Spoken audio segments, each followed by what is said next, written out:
The search continues. There has not been a coach named yet, but the search continues, and the question becomes, how many phone calls are made? How long does the search go on? Do they get the right guy? There are so many questions, Diesel, to ask, and we will do our very best to answer those questions today, 3 to 7 p.m. right here on Wire to Wire. He's Diesel. I'm Cole Bryson. Diesel, I have a list. Don't you love list? I mean, if you have a list nowadays. Hey, we're coming up on list season where we just list everything. Come on, can one of these major sports please move to the early summer so that we have something to talk about? Yes, I agree something with you. Real, not early season baseball where nobody gives a rip about early season baseball. So I have a stock up, stock down list on these early candidates. So we can see if Gamecock fans like the stock up, if Gamecock fans like the stock down, who you like, who you don't like, who you want, and who you don't want. I've got a list. Get ready. Diesel, let's start with Dan McDonnell. And by the way, quick programming note, we're going to talk to Chris Phillips of SEC Unfiltered in an hour and 20 minutes from now. I cannot wait to get his thoughts. But Dan McDonnell, Louisville. Diesel, he's been under the radar for many Gamecock fans. Very impressive record, 742 and 330 all time, including 2 National Coach of the Year awards, 5 College World Series appearances. McDonnell brings a wealth of experience and success to the table. I ask you the question, stock up or stock down? You got to say stock up on a guy like that. I mean, he's had major success everywhere he's been. He's got a huge body of work, over 1,000 games coached. That old adage, you are what your record says you are. He's got a pretty damn good record. I think Gamecock fans would be very happy hiring a guy like Dan McDonnell. You look at you compare that to the resume that Mark Kingston brought in with him, especially his resume there down at South Florida, and he wasn't very good. Like, he was a sub 600 winning coach. Yeah, this guy is up there in the 700 winning percentage. He's an elite guy. There is a concern with Dan McDonnell. A friend of mine went to Louisville, and as we were talking over the past couple of days, Diesel, this friend of mine who listens to the show, and we appreciate him doing so, he said, look, Dan McDonnell's a good coach. He's been there. However, this is the third person I've heard say this now. There are some similarities between Dan McDonnell and Dabo Swinney, with Dan McDonnell not really embracing transfer portal and NIL. And today, that's got to be a scare, doesn't it? Yeah, I mean, it has to be. You look at these rosters up and down the SEC and the teams that are playing in the college super regionals right now. A lot of them have a lot of transfer guys on their roster. You have to be willing to use it, right? You don't have to make your entire roster a bunch of portal guys. But Cole, we talk about, especially maybe not with baseball as much as with football. It requires a deep relationship between quarterbacks and wide receivers, and the relationship of the handoff between the center and the quarterback. These guys are coming up in an era where they know how to adapt quickly to different players that they're playing with. I mean, that's part of playing with travel ball, as your rosters are changing constantly.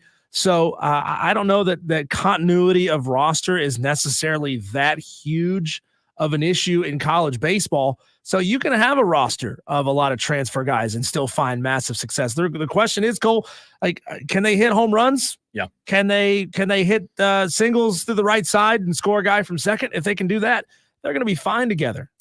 Tom Walter, Wake Forest, a name we've heard quite a good bit, although perhaps Diesel a less realistic option. He has shown potential.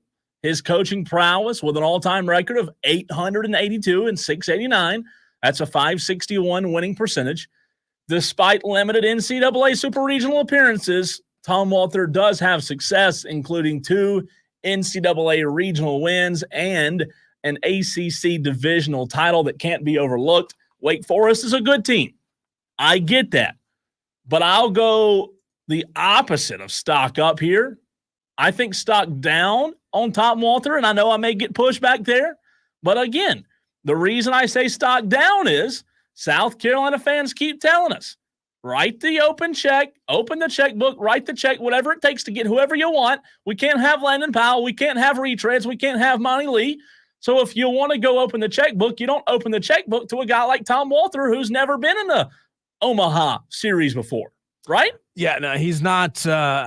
He's got a large body of work there, and it's just not overly impressive. I think this is one of those hires that if that's who you hire, a lot of Gamecock fans are going to be really disappointed with that hire, and they're not going to be jazzed about it going into next season. That's going to be a guy that would take 3/4 of a season next year to give you a good sense of what it is you actually have, right? So yeah, I don't know. I just don't know if he's going to excite the fan base. And right now, after 2 bad hires in a row, you need to excite the fan base. And you're exactly right. And what's going to happen is, Diesel, I believe that whoever they do hire, there's going to be a mixed bag from the South Carolina fan base.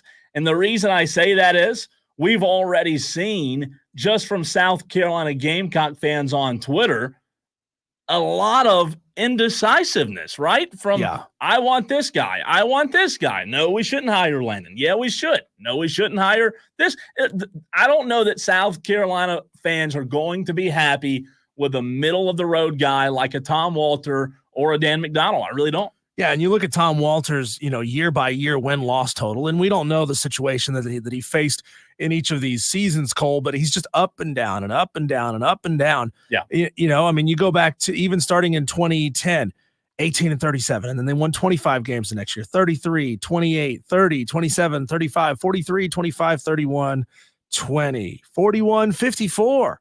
So, they've just been up and down. They've been more up than down. You can't overlook that, but they have had a handful of down seasons since he's been there in Winston-Salem.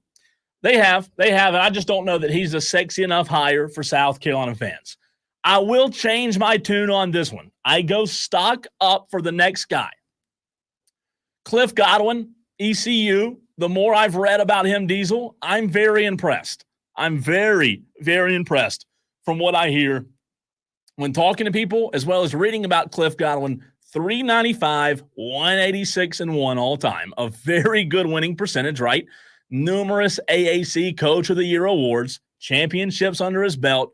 He has an experience. He has a track record of success. I think that Cliff Godwin is a strong contender right now. Unless Cliff Godwin tells you no, I think he's a strong contender. And Diesel, I would even say that I think he's probably one of your first 2 calls. Sure. He kind of bridges that gap, right, between the not totally, but at the Division I level, totally unproven guy like Landon Powell, who I know you're going to get to on your list, versus a guy like Kevin O'Sullivan at Florida, who has proved it time and time again, right? He is that sort of in-between guy that has shown you that he can do more with less.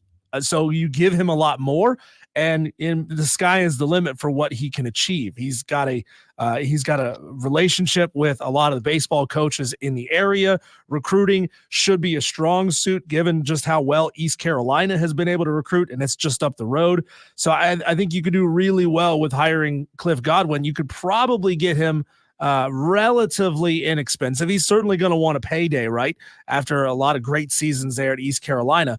But I don't think he's that kind of guy that you've just got to go for broke when it comes to hiring, to the point where if you hired a Kevin O'Sullivan, if you maybe hired a Chris Pollard, you're going to have to pay that guy a ton. Sure. And if you don't end up finding success with that guy, now you're on the hook big time, and you're really setting your program back with a big time contract to somebody who's not winning. No, I agree. I do think it would be a good hire. As I said before, though, Diesel, I think that, I'm going to stand by what I said, I think that South Carolina fans, for the most part, are going to be split when it comes to the hire, whoever it is. I think there will be a lot of Carolina fans who love it.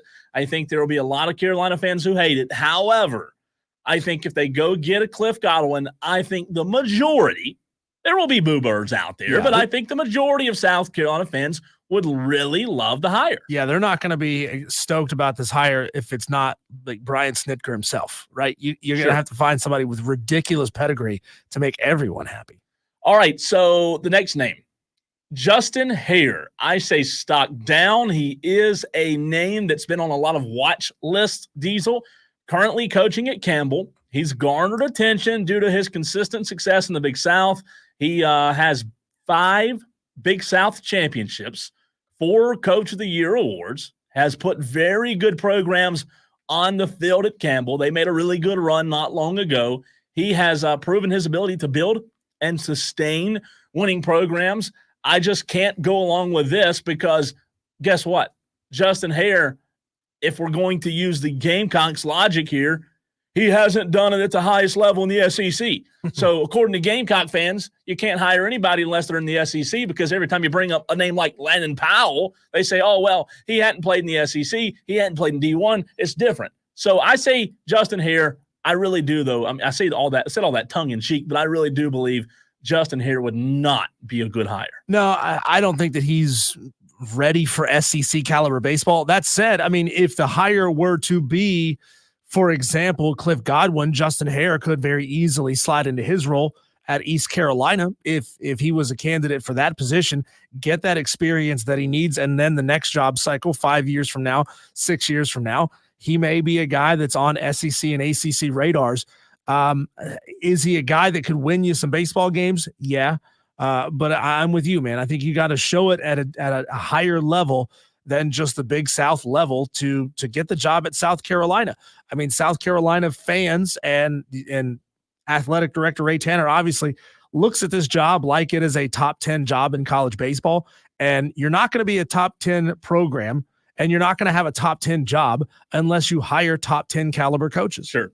I'm going to get to some text in a few minutes, but I want to let you know as we go stock up, stock down on these coaches, you can do the same on the text line 71307. Start your text with the word fan. Phone lines are open as well. Caller, I see you. I'm getting to you as well on the renewal by Anderson of the Carolinas fan phone, 844-326-3663. Diesel, next one, stock up, stock down. We've talked about it a lot. Landon Powell.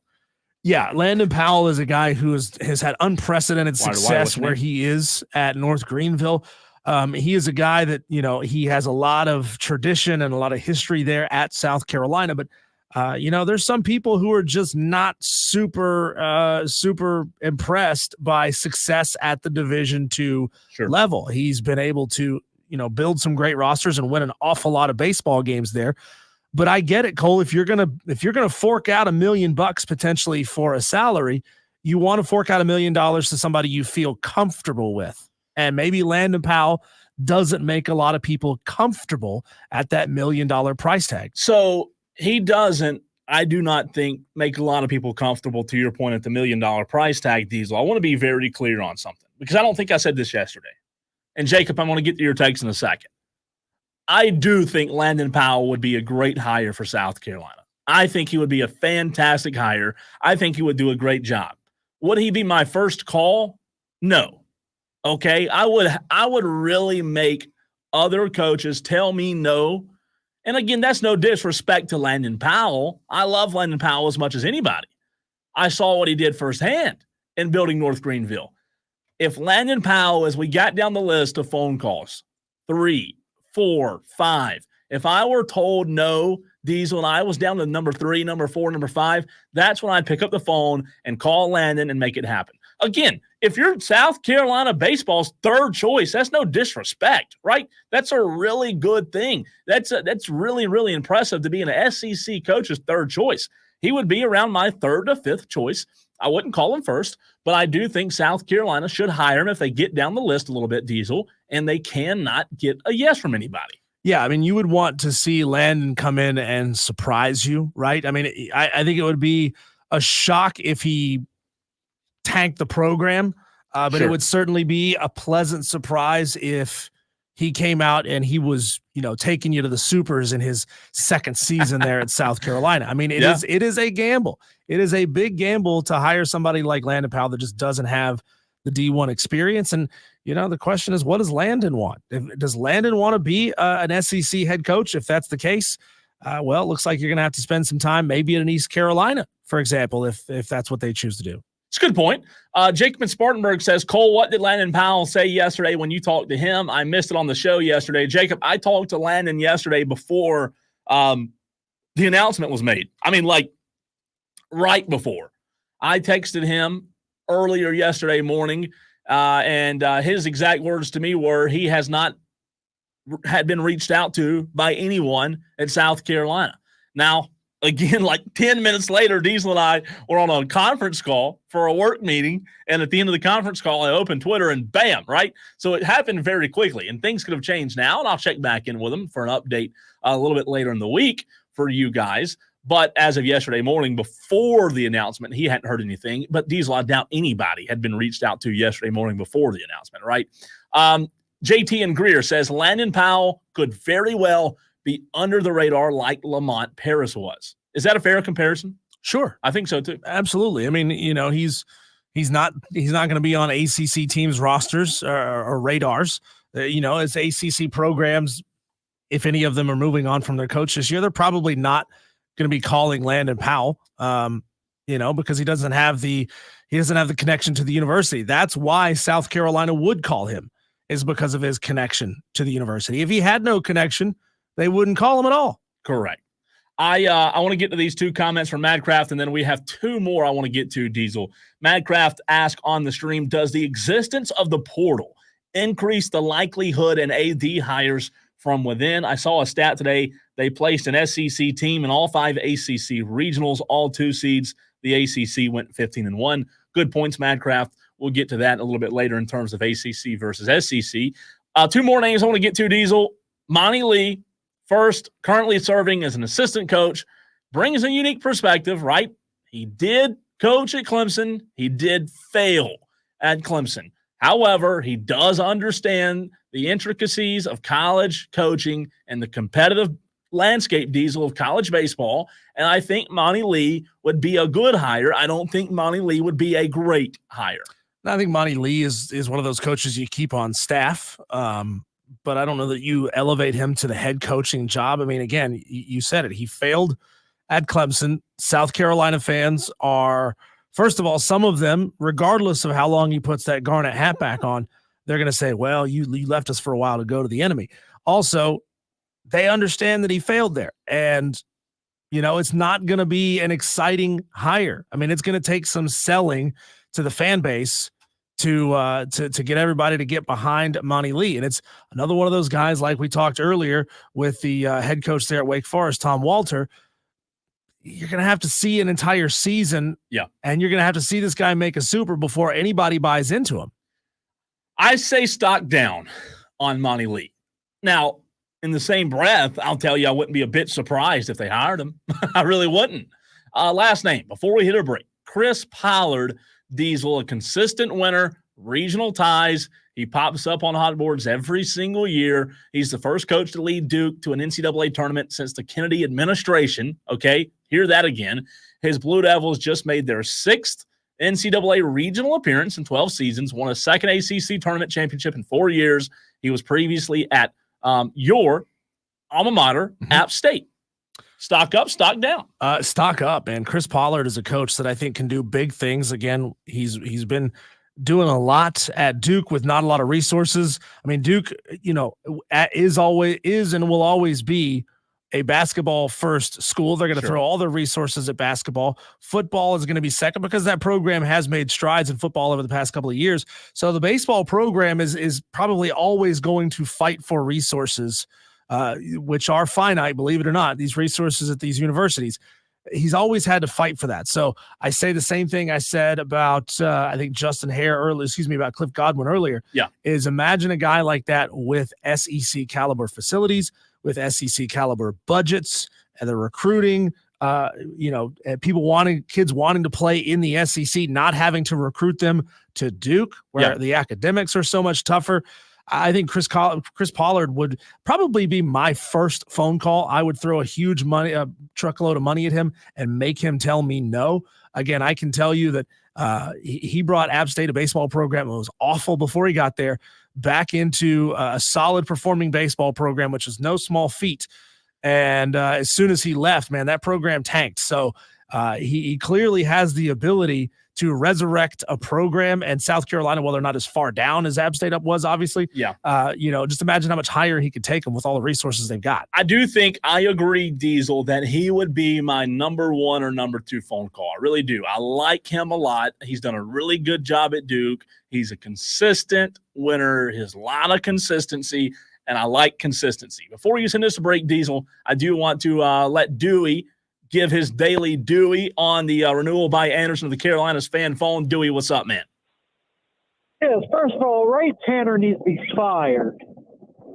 He needs to be fired and never be allowed to come back to South Carolina again. Secondly, the Braves need to fire Brian Snicker and hire Chipper Jones. Chipper Jones will bring them back to the glory days. Thanks for the call, Dewey. Thank you, Dewey. I don't hate the first one. I hate the second one, but I don't hate the first one, believe it or not. I really don't. I mean, I don't hate it. Ray Tanner hadn't done a great job, with Ray Tanner. I think this is his do or die hire. He gets this one wrong, Cole. 3 years from now, 4 years from now, Ray Tanner's probably gone as the athletic director at South Carolina. When we come back, Cole, we're going to move things over to Pickens County as Clemson will host Florida in the Super Regional. We're going to take a deeper look at the Florida Gators baseball season and ask the question, how much of a threat are they to Clemson in the Supers? That's next here on the Fan Upstate.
Man, how are we going to tell the Clemson fans from the Florida Gator fans over the weekend?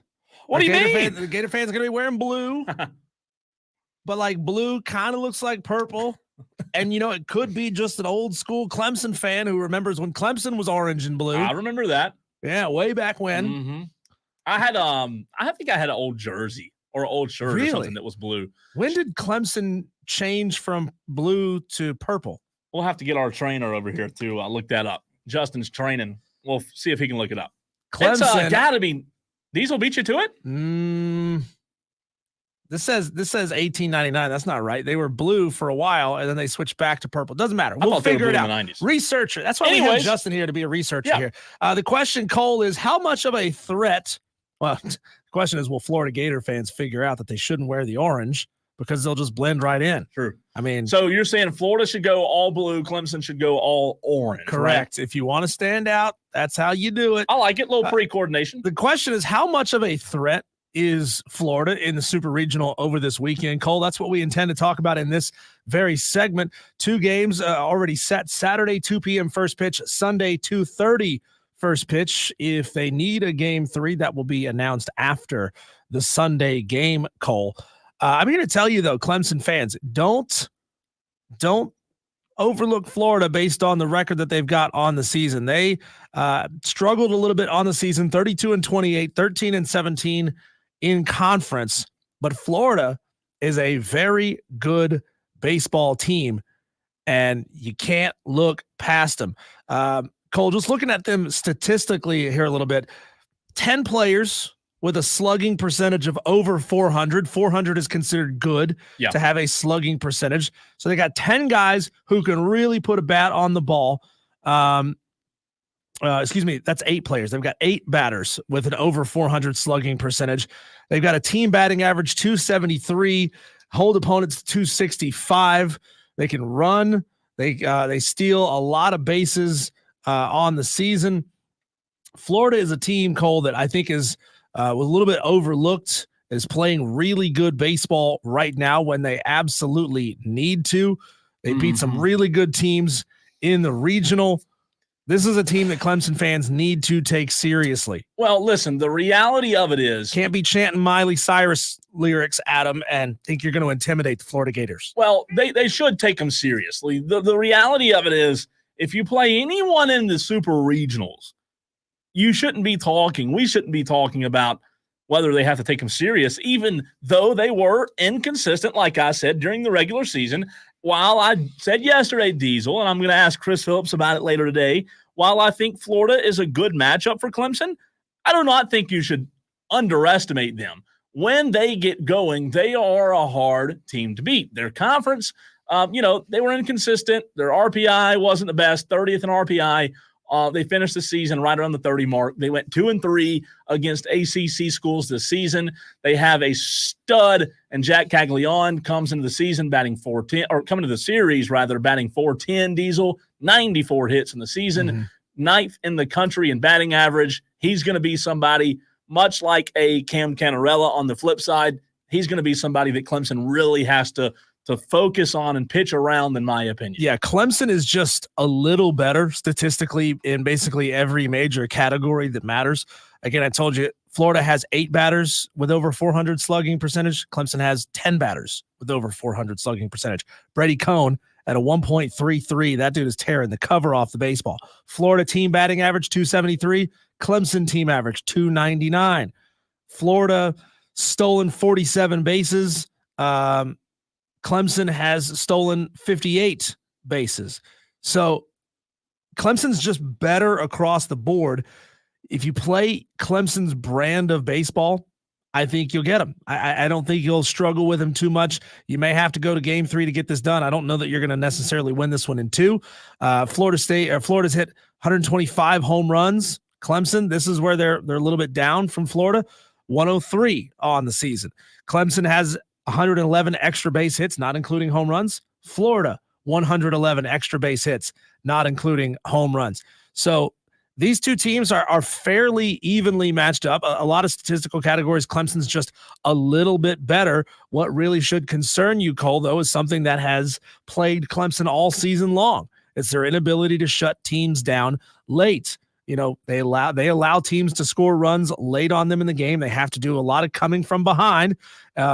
Immunity on that one. And because I know that somebody's going to use that against me. No, I'm not writing the time down as we speak. 3:32. No, you got to let your bullpen really has to step up in this game. That's going to be huge. Clemson can again run the bases on this team. They have 58 stolen bases on the season.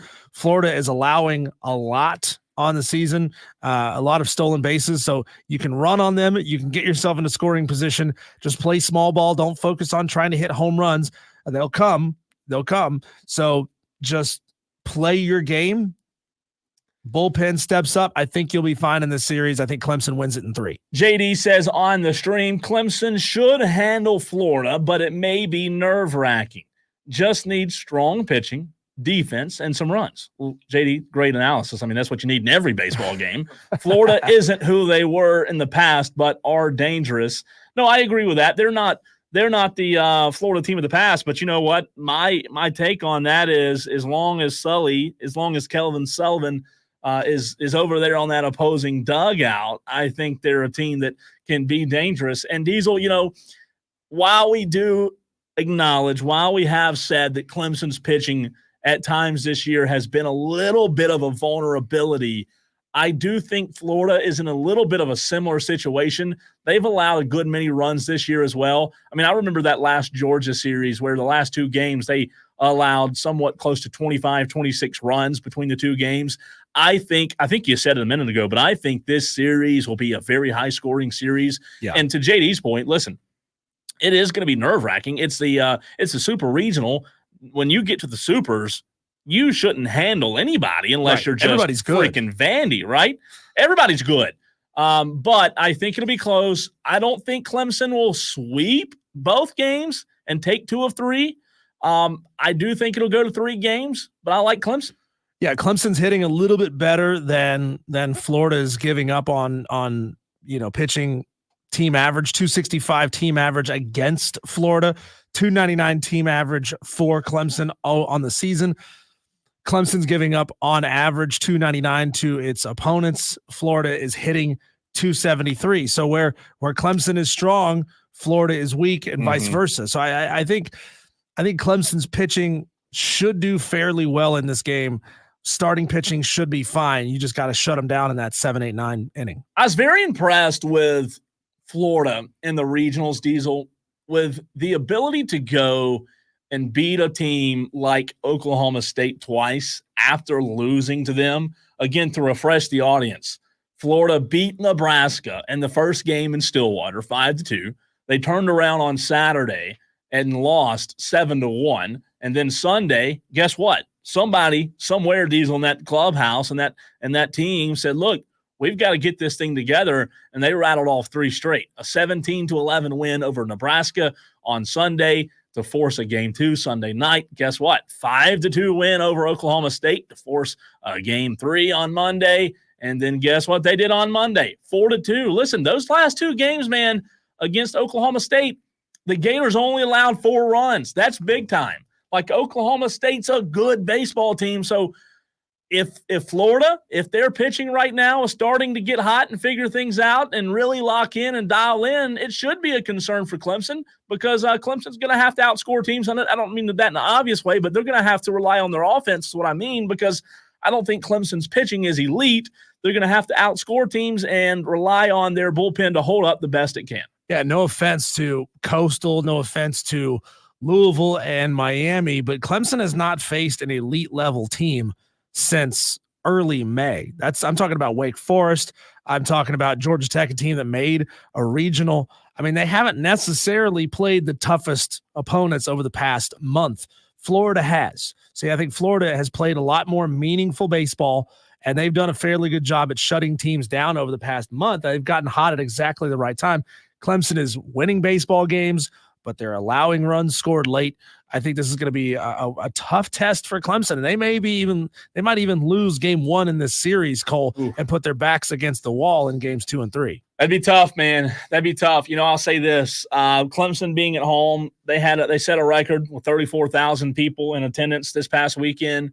I think that Clemson has an ability to rally behind the energy and feed off the energy. I witnessed the energy firsthand, and I'm not just making this up. It was electric on Sunday night. Talk about when they were singing "Party in the USA." No, the Dolly Parton song is when I was. No, I'm kidding. They do play a lot of music, but the fans LSU, they're playing Neck at LSU, and they're playing Miley Cyrus at Clemson. Well, to be fair, they played like 454 total songs at Clemson, so they probably ran out. I don't love them playing songs between every pitch like they did the other night. There was a lot of people on Twitter unhappy about that. But I'll say this. The Tigers, late in that game in the 8th inning on Sunday night against Coastal, they fed off of the energy. It was electric. And I think that if you're Clemson, that game 1, I know it's not the make or break game, but I think, Diesel, you have to treat game 1 like it's the championship game. If you can get the first one, you're in good shape, man. Do people who have control of the PA system, do they think that everybody's got the attention span of a goldfish Squirrel? At stadiums these days? I mean, everywhere you go, Cole, whether it's Power 5 teams, Clemson football does the same thing. Every single play, they're playing music in between the plays. Like, they think if we have 3 seconds where there's not something that we're dancing to happening, then we're going to get bored and walk out of the stadium. I don't understand that, Cole. I mean, I think it takes away a lot from the ambiance of a baseball game. I mean, hearing that general roar and rumble of a crowd when there's nothing happening, and you just hear people talking in the conversations, and you hear somebody way down there in the outfield whistling or whatever. I think that's fun, right? That's the ambiance of where you are. Clemson maybe needs to back off a little bit on the PA system. I think it's a good point. I'll say this. I think that the old ambiance of baseball stadiums are kind of like a thing of the past. Maybe the organist, Yeah, I really do. I think it's a thing of the past, man. Like the young generation, the newer generation. Like, how are you going to get the college students, the college girls, and the college kids out to those games? Is it going to be the Oregon, or is it going to be, like it was? There were a lot of music. There was a lot of music on Sunday night, but the environment was really incredible. It's going to be a lot of fun. Okay, and I'm asking you a question now that you may not have the answer to. What was the intense is not the right word, but what was the least Disney Channel song that you can remember hearing? The least Disney Channel. So like song. the most yeah. I would say they mixed in a good bit of rock. Like played some Nickelback, some Creed, like a little AC/DC. I mean, there was a good bit of a mixture. Like it was let me getting tell a little you, edgy. If it was Dabo up there running the PA system, AC/DC getting a little edgy up there, man. I can see him playing some Creed. Hold me now. There was a little bit of it. But like I said, when you play 600 songs, you got to go through them, right? When you play 648 songs, you got to have a variety. They got the whole Now That's What I Call Music CD wallet up there. Just playing everything, it's going a lot, track man. by track. It really is a lot. But it should be a lot of fun. I can't wait. Gonna be electric. Going to be a very Woogie. fun weekend in the upstate. We'll get you caught up on the latest buzz. What happened last night? What's happening today? The headlines. There's been a player banned. We'll get to it next.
It is time to get you caught up on the Daily Wires.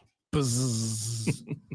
One day, we're going to sell a sponsor enough sponsorship revenue, Diesel, so we can get that pre-recorded. But, you can't do anything around here unless you have a sponsor. So we have to wait till we this get a is sponsor. Bill O'Reilly. Bleep it. We'll do it live. We will find a way. But you know what? It might not be better. If it is pre-recorded, it might not be better. All right, a couple of quick baseball scores to update you on the Daily Wires. Diesel last night, UConn defeated Oklahoma 7-1. North Carolina, which was a great game, defeated LSU 4-3 in 10 innings. Again, LSU made it there last year, won it all, almost made another super appearance. Florida defeated Oklahoma State 4-2 yesterday. Evansville, as we talked about, Diesel, over ECU 6-5. Oregon State defeated UC Irvine. And as you noted on our Daily Wires, ACC, SEC, they took all super regional hosting bids, all 8 of them, right? Tennessee, yes, Kentucky, yes, they did. Georgia, A&M, Clemson, Virginia, UNC, and Florida State.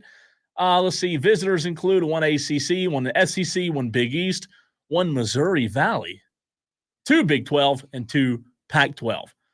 The Oklahoma Sooners are playing right now in an elimination game in the College Softball World Series against the Florida Gators.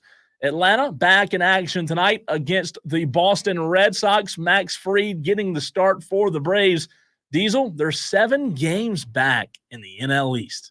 Does that not surprise you? 4th of June, and the Braves are 7 back? It does. I mean, you expect this team to be first place, second place in the division, to be in 7 games back. I mean, you still have a chance of making the playoff, but I mean, you're putting yourself into a bad spot if you let this slide continue. By the way, live score there, it is 5-4, Florida up on Oklahoma, 5-4, top of the 5th. That should be a good finish. 5-4, Oklahoma. You said Oklahoma's up over Florida? Florida's up. Florida's up. I'm sorry. Florida's up 5-4 over Oklahoma. Clemson, Florida, game 1 announced as a 2 p.m. first pitch on Saturday. Clemson got a Saturday, Sunday, Monday super regional slate instead of the Friday, Saturday, Sunday. Half of them get the Friday, Saturday, Sunday. The other half get the Saturday, Sunday, Monday. So if the Tigers have to have a game 3, it'll be on Monday. Ooh. 2 p.m. first pitch on Saturday. Prime time, baby. That's right. It should be a lot of fun this weekend. And Clemson, the last Daily Wire, and probably the biggest, Diesel, the MLB, they have banned a player with the last name Marcano. And the reason I didn't say the first name is I would probably screw it up. I'll try it anyway. Tucupita Marcano. They have banned Tucupita Marcano for life. Wow. Did you hear that? The MLB has placed a ban on a player for life for gambling on baseball. Oh, you don't say. No, Cole, like we are playing with fire so much with introducing so much sports betting into these sports. I mean, they are spending billions of dollars, these books, right? They are spending billions of dollars advertising their various services, various platforms on which to bet. I mean, are you really telling me that that 20-year-olds, 21-year-olds, 25-year-olds, 28-year-olds who are playing this game are not going to be susceptible to the same advertising? I mean, they think, Cole, that, oh, I have inside knowledge here. I can play this. I can game the system. I mean, and then there's idiots who don't realize that everything you do on your phone is tracked. It's so intriguing. I want to get back into that in the next segment, as well as this this North Carolina state law that you and I talked about having the potential to be passed. I want to get to a couple of texts on the stream. JD says Oklahoma can be beaten this year in softball. That is nuts. Yeah, Braves have to make some moves. I saw a report they are looking for pitching. I have seen a couple of reports, JD, that the Braves might be looking at some free agents, possibly in free agency. They don't have a lot of money to spend, but they kind of need somebody. Madcraft, or T Swizzle rather, says Jacob Hindeleiter playing some good dang ball right now. Best player on the team in the regionals. He did, T Swizzle, get named the regional MVP. Well deserved. Well deserved. So again, a lot of daily wires. The just to refresh you, the NHL series Stanley Cup Final Diesel starting on Saturday. Is that right? I think I said Saturday yesterday. And then the NBA Finals starting on Thursday night. Should be a lot of fun to follow those two. But man, this MLB, this player getting banned. Yeah, game one is Saturday at 8 p.m. Oilers at the Panthers. Game 1 and 2. They do the 2-2-1-1-1 format. Okay. You got to feel good about the Braves tonight. I know they're 7 games back. We were, being a little bit down on them a minute ago, but Max Fried's on the mound. He's been very good this season. You have to feel good that they had earlier success against Boston earlier in the season with a little short series they played during the midweek. So hopefully the Braves can start piling up some wins. Took 2 of 3 from the A's this past weekend. Boston tonight, Boston again tomorrow. And then I believe they're off Thursday and then back in action on Friday. Rob Brown talked about this Diesel real quick before we hit a break. He said on a promo just a few days ago that he thought it was time to hit the panic button. You agree or disagree? It's getting there. I mean, you picture the panic button, like the big red button that you would see in a movie, right? Like it's sitting on a board. You've got to unlock the little lock, which opens up the little plastic cover, and then you've got to press the button. So it's a 3-step process. I think Braves fans right now, they firmly have their hand on the key that they turn, that opens up the door, that allows them to push the button. I think the hand is on the key right now. There's still time, right? There's still time, but nothing that we're seeing right now is showing that this team is capable of bouncing back. And it's getting to that point where if you don't bounce back soon, you put yourself in a real deep hole. Hey, Tolos, tell us where you're watching from on the stream. If you're watching on Facebook, on Twitter, or on YouTube, tell us where you're watching from. Tell us where you're listening from. If you're just texting into the show at 71307, hit us up. We're going to get deeper into this story about the MLB player who has been banned next, and a law that could force North Carolina and NC State to play each other and other teams in their state has just passed a committee level. We'll get into that next. And then something like that possible in South Carolina. That's coming up next here on the Fan Upstate.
Cole, you touched on it on the tail end of that those wires there a minute ago. Major League Baseball has just banned Tucupita Marzano, or as I'm going to call him from now on, Taco Pito, which that's the tastiest sounding name in Major League Baseball. Sounds a lot better. Banned for life. 4 others get 1-year suspensions for betting in Major League Baseball, betting on games. Man, like, remember when we were talking about the Shohei story and you were asking, do you think it's over? Maybe with Shohei, it's over, but with Major League Baseball and many players who are not making the ridiculous amounts of money that some of the top players in the game are making, I think we're going to see this more and more, right? I think we're going to see players who feel like they're smart enough to skirt by the system, to get around the rules, or who just genuinely don't pay attention to the rules, like the ones who don't read the handbook. They're going to get themselves nabbed for this. You know, it's so interesting. I think that outside of the Shohei Ohtani scandal, this is the biggest scandal we've seen in decades in the major leagues, Diesel. So Marcano placed 387 baseball bets, which is a lot of bets, totaling more than $150,000 in October of 2022 from last July through November with a legal, not an illegal, a legal sports book. He became the first active player in a century banned for life because of gambling. So Diesel, Oakland A's pitcher Michael Kelly, he was also suspended for 1 year for betting on baseball while in the minor leagues, and 3 minor leaguers also were banned for 1 year for betting on big league games. Jay Groom of the Padres, Andrew Saalfrank of Arizona, and Jose Rodriguez of Philadelphia. Each of those 4 players wagered under $1,000, so not a lot of money. Saalfrank and Rodriguez previously played in the majors. So Diesel, this strict enforcement, right, of gambling and the conduct of gambling, the MLB will come out and they'll tell you it's a critical component of upholding their integrity of the game. However, I asked the question, do we think that these are too harsh? Do we think that banning them from baseball is too harsh? No, it's not, Cole. I was joking there about not reading the rule book. It says right here, Major League Rule number 21, posted in every clubhouse, states that betting on any baseball game in which a player, umpire, league official, or team employee has no duty to perform results in a 1-year suspension. Basically, if you're not playing that day, you will get a 1-year suspension if you're proven that you gambled on it. Betting on a game in which the person has a duty to perform results in a lifetime ban. That's Pete Rose for you. He was betting on games in which he had a duty to perform.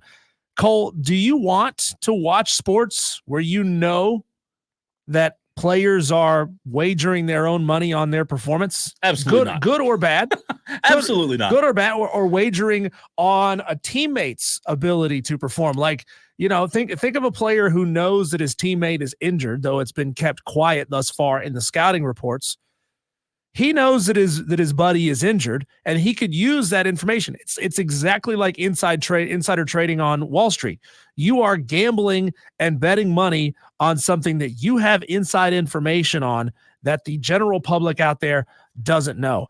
That is one of the fastest ways, Cole, to erode anyone's confidence in American sports. One of the last few things that we look at and pretend, like, because we know it's not, but we pretend like it's pure, like what happens out there on the field is as real as it gets, right? It's like watching reality television, just better because it's really real, we think, at least.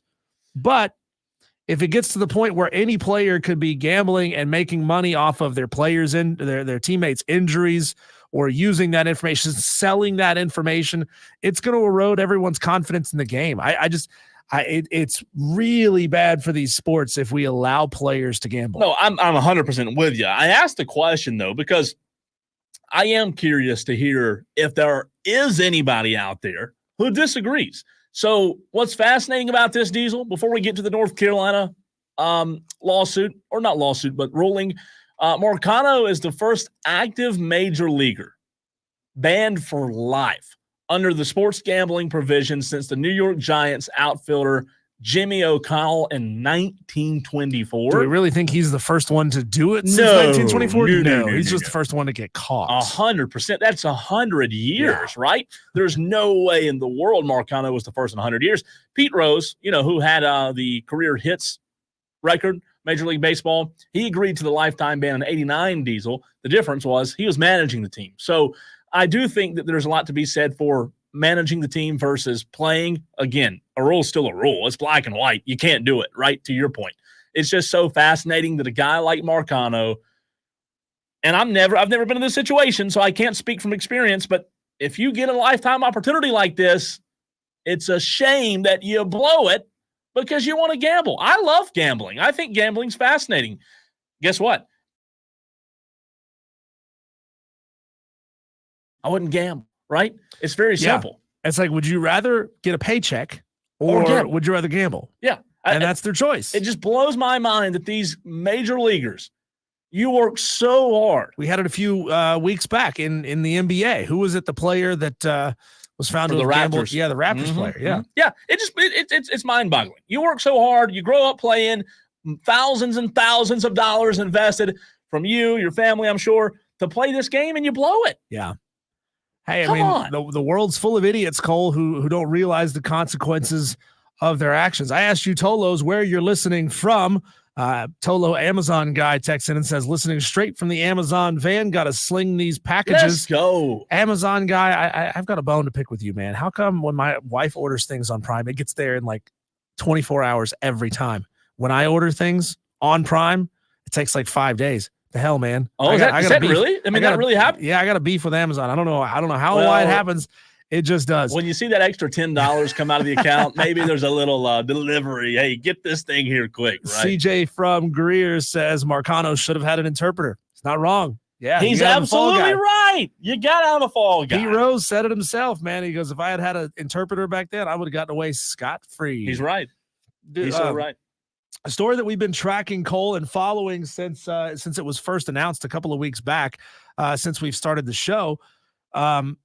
The state of North Carolina has moved a motion past the committee level in the North Carolina State House that would force, by law, two different things. It would force North Carolina and NC State to play each other every single year. Obviously, they're looking out for potential realignment where North Carolina could go off to the Big Ten of the SEC and NC State could stay put.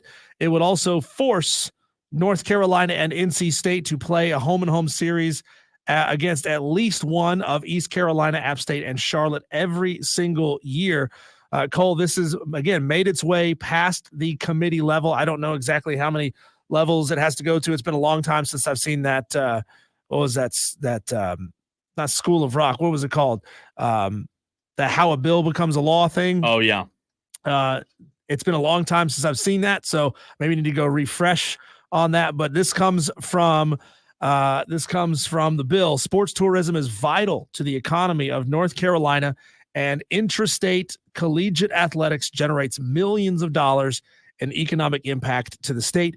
It is the priority of the General Assembly to encourage intrastate collegiate athletic rivalries in order to promote economic development. The idea there, Cole, is keep money in state. You don't want North Carolina playing Louisiana Tech when they could be playing East Carolina, App State, or Charlotte, right? You don't want them sending that money out of state. You don't want that happening. You want to keep that money in the state. The weird thing is, Cole, that this bill, maybe it's weird, maybe it's not, I don't know, you tell me. The bill was actually sponsored by multiple Republican lawmakers, which is not something you would expect. You would expect them to say, laissez-faire, government, keep your hands, Schoolhouse Rock. Thank you. Thank you, Madcraft. Just couldn't pull that out of the Madcraft's got you, I said man. School of Rock, but it was Schoolhouse Rock. Mm-hmm. Yeah. It was brought by, again, several Republican lawmakers in the state of North Carolina. You would expect that to maybe come from Democratic lawmakers. I don't know. Maybe they're too busy trying to save a sea turtle or something. I don't know. Maybe they got better things to do Could be. with their time. But this is from Representative Jason Sain from Lincoln County, who, by the way, is a Charlotte fan, a UNC Charlotte fan. He said, quote, "We're just making sure we get those games. They can't not play. Huh. There's enough wiggle room in there as far as space and calendaring. Is that a word? I don't know. That will get the maximum benefit without real injury to them. It's what fans want to see, and it's a good way to do it. So by law, be forced to play App State. Does this mean yearly? Yes. Okay. So North Carolina and NC State would have to play each other every year. So if they split off and went to different conferences, they would still have to play each other every year. And it would force them to play a home and home once every 6 years with East Carolina, Charlotte, and App State, right? So that means 2024-25, Charlotte would play App State home and home. In 26-27, they would play Charlotte. In 28-29, they would play East Carolina. They can jumble them up. They can mix them up however they want, but they have to play each one of them home and home every 6 years. And I think that's going to be the sticking point. And I don't know how far this actually goes, right? It's just gotten out of the committee level. That doesn't mean that it's gone to the actual highest chambers and that it's going to go to the state Senate. It's going to get ratified. It's just past the committee level, right?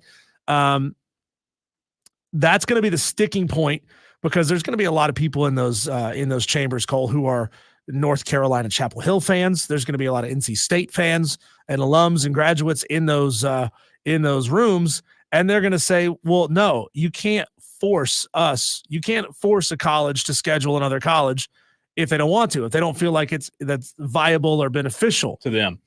What about teams like Western? I mean, I wonder if you're going to see FCS schools in North Carolina now get the boot and not get a schedule as many times because they don't have as many non-conference slates to fit them into. I don't know if that could happen, but I just know that like Western has played NC State and North Carolina as of recent. Western's been on some FBS schedules, but because they're FCS, I wonder if that's going to hurt FCS teams from going and getting a paycheck. So, for example, looking at North Carolina's future schedules here in 2024, they will play Charlotte and NC Central. Okay. 2025, they'll play Charlotte and Richmond. So essentially, you could say, "Hey, guess what? You're not playing Richmond that year. You're playing App State that year." So those first 2 years, there were no others. Yeah, I got you. 2026, they'll play East Tennessee State and UConn out of conference. I'm just thinking of the smaller schools here. Yeah. 2027, they don't play any in-state schools at all. UCF, Purdue, UConn, North Alabama. The question is, Cole, why is UNC playing the University of North Alabama when they could be playing East Carolina, Charlotte, or App State? That's ultimately what these lawmakers are trying to do. They're trying to tell North Carolina and NC State, guess what? You can't play North Alabama. Yeah. You can't play East Tennessee State. I don't know if North Carolina will end up with a gentleman's agreement similar to what South Carolina has, South Carolina and Clemson, with the FCS schools in the state. The interesting thing, Cole, about this is it passed the committee level in less than 2 minutes. There was no discussion about this. Everybody unanimously in the room decided this is a good idea. We need to keep the finances in the state of North Carolina and not be sending money out of state. Well, no, I don't have any pushback. I guess my question, Diesel, would be, and I'm sure this was discussed in those meetings, but what is the financials? Like, what are the financials? Like, if our goal is to promote economic development, is it a significant loss to go play UNA instead of App State? I think the difference, Cole, is think about an early Saturday in September. Do you think UNA is going to send more than maybe 300 or 400, 500 fans from Alabama to Chapel? No, that's a good point. No, they're probably not. Not a big school yet. Also fans at UNC, they don't care as much either. So some of them are not going to come to the game. So all of a sudden, if you've got and I'm just making this number up, 65,000 seat stadium there in Chapel Hill, well, now you've only got 40,000 buying tickets to that game. But if you play East Carolina, you're going to sell it out. If you play App State, you're going to sell it out, right? And then it also gets North Carolina to go on the road and play a game at East Carolina. It's going to get them to go on the road and play a game in Boone where the stadiums are going to be absolutely slammed full, for sure. Rather than sending North Carolina up to play at UConn, for example, rather than sending them to play at Vanderbilt, for example. So I think what it will do is it's really designed more and sure, them playing each other, NC State and North Carolina playing each other is important going forward. But I think the biggest boon, Cole, is going to be for the towns of Greenville, North Carolina, Charlotte, North Carolina, and Boone, North Carolina. They are the ones who are going to see the massive economic impact from this. It blows my mind that even though App State was FCS until 2013, 2014, something like that, yeah. that they've only played North Carolina 4 times Ever.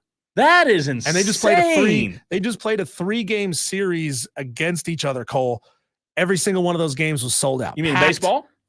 Football. Oh, wow. Yeah, packed to the gills. And I'm saying, isn't it more economically impactful to play games like that where the stadium is going to be slammed? Sure. That was recent? Each time, yeah. The last 3 seasons, it would have been 20, 23, 22, and 21. So before that, they only played 1 time ever. Correct. North Carolina wouldn't play them. Is it FCS school, though? They just wouldn't play them. Why? It's unfathomable, right? You're saying, like, isn't that nuts? That's crazy, That's nuts, man. that they wouldn't schedule them. I can't The question believe is it. why? I read that stat, and I was like, there's no way. Yeah. I mean, I understand from the perspective of North Carolina and NC State. You are then very much hamstringing their ability to schedule who they want out of conference. But, I mean, again, if you go to let's just say North Carolina makes it into the SEC. Yeah. And they get a 9-game schedule, right? A 9-game conference schedule. So that's 9. They have to play NC State. That's 10. They have to play one of those teams. That's 11 right there. So then they only really have the freedom to schedule one more game out of conference. I wonder, as this continues, Diesel, to climb the ladder, and we're going to have Chris Phillips of SEC Unfiltered in just a few minutes. I wonder, like, as this continues to go up and get closer and closer to being passed, with the ACC's uncertainty of having teams like North Carolina and North Carolina State in their conference, and even the conference as a whole, the uncertainty there, I wonder if that is a concern when you're talking about trying to get this passed, because the ACC has more uncertainty than any other conference at this point, right? So I guess I just wonder if that's a factor. Yeah, and would it potentially make either of those schools more or less attractive to the Big Ten and the Big Ten and the SEC if they don't have the freedom, if they are hamstrung by this law? Probably not. Probably not. I mean, schools will have the ability to schedule who they want in their 3 remaining out of conference games, or currently 4 until the 9-game schedule thing passes, and I think it eventually will. I think it will too. I mean, would the SEC look at that and say, ooh, man, you are coming in with some baggage here. We don't necessarily want to bring that into our conference. It's tough to say. I think it will, and I think it should. I would be shocked if it didn't continue to get, climb the ladder and get past. If you're just a North Carolina resident, Cole, are you in favor of this law or are you against it? Do you see it as unnecessary government oversight, or do you think it's government intervention fixing something that should have happened anyway? I'd much rather see him play ECU than UConn. North Alabama. Yeah, absolutely. Yeah. That's a no-brainer for me. So it is very interesting. Hopefully it continues to go that way. It should go that way, in my opinion. We'll talk about it. Maybe South Carolina can learn something from that. We'll see. Imagine a law forcing Clemson and South Carolina to play home-and-home series regularly with Coastal Carolina. Correct. Would be a really, really interesting debate. We'll continue to track this story. But up next, we bring on Chris Phillips of SEC Unfiltered. Why is Chris Phillips so down on Landon Powell being the next coach at South Carolina, if that were to be a possibility? We'll talk to Chris next.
I have not taken those out yet.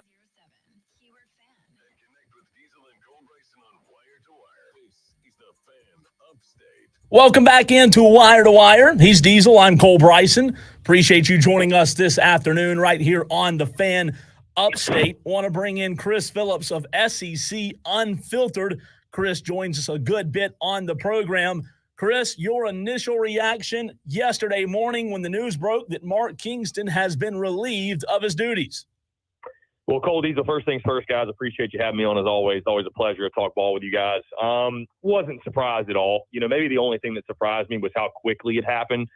But I've been saying for weeks, and after South Carolina was eliminated from the Raleigh Regional, especially the fashion in which it happened, right? Losing that game to James Madison, getting shut out in that ball game. It felt like the most no-brainer decision of all time. I mean, I know there's a lot of people that get really uncomfortable when it comes to calling for coaches' jobs and calling for change. But, I mean, guys, this was one that, normally you have some divisiveness on that. Some folks want to give the coach longer. They don't think that's what the real problem is. But I would say Gamecock Nation was unified on this decision. It had been 7 years, 6 seasons, and simply put, guys, the standard had just not been met. And, again, how it happens, having that context is really important. I just think the inconsistencies year after year, whether it was hitting, it was pitching, it was fielding, it just felt like it was always something. And so South Carolina, having a losing record in SEC play after 7 seasons as well, the standard was not being met. And so I was not surprised at all, guys. Again, like I said, it felt like a really, really easy decision. I don't know if I expected it 24 hours after the season had ended, but to see Mark Kingston being relieved of his duties did not surprise me at all. Chris Phillips of SEC Unfiltered joins us here on Wire to Wire. Chris, generally speaking, which camp are you in for a program like South Carolina or any other SEC program hiring a new head coach? Are you in the hire a big name with experience guy who typically comes with a higher price tag, or are you more of a hire the up-and-comer guy, the one who's done great things at a slightly smaller school? South Carolina has done both across the board in all of their sports programs with a mixed bag of results. Yeah, it's a great question, Diesel. I think it's a program-by-program basis, right? I don't think all programs are built the same, right? If we're talking about an Auburn or a Missouri or Alabama or some programs of less tradition in history, I think you might have to roll the dice, right? Because it's going to be more difficult for you to attract a big name. When it comes to a program like South Carolina, guys, I've been very vocal on this, and we'll go ahead and just tackle it head on.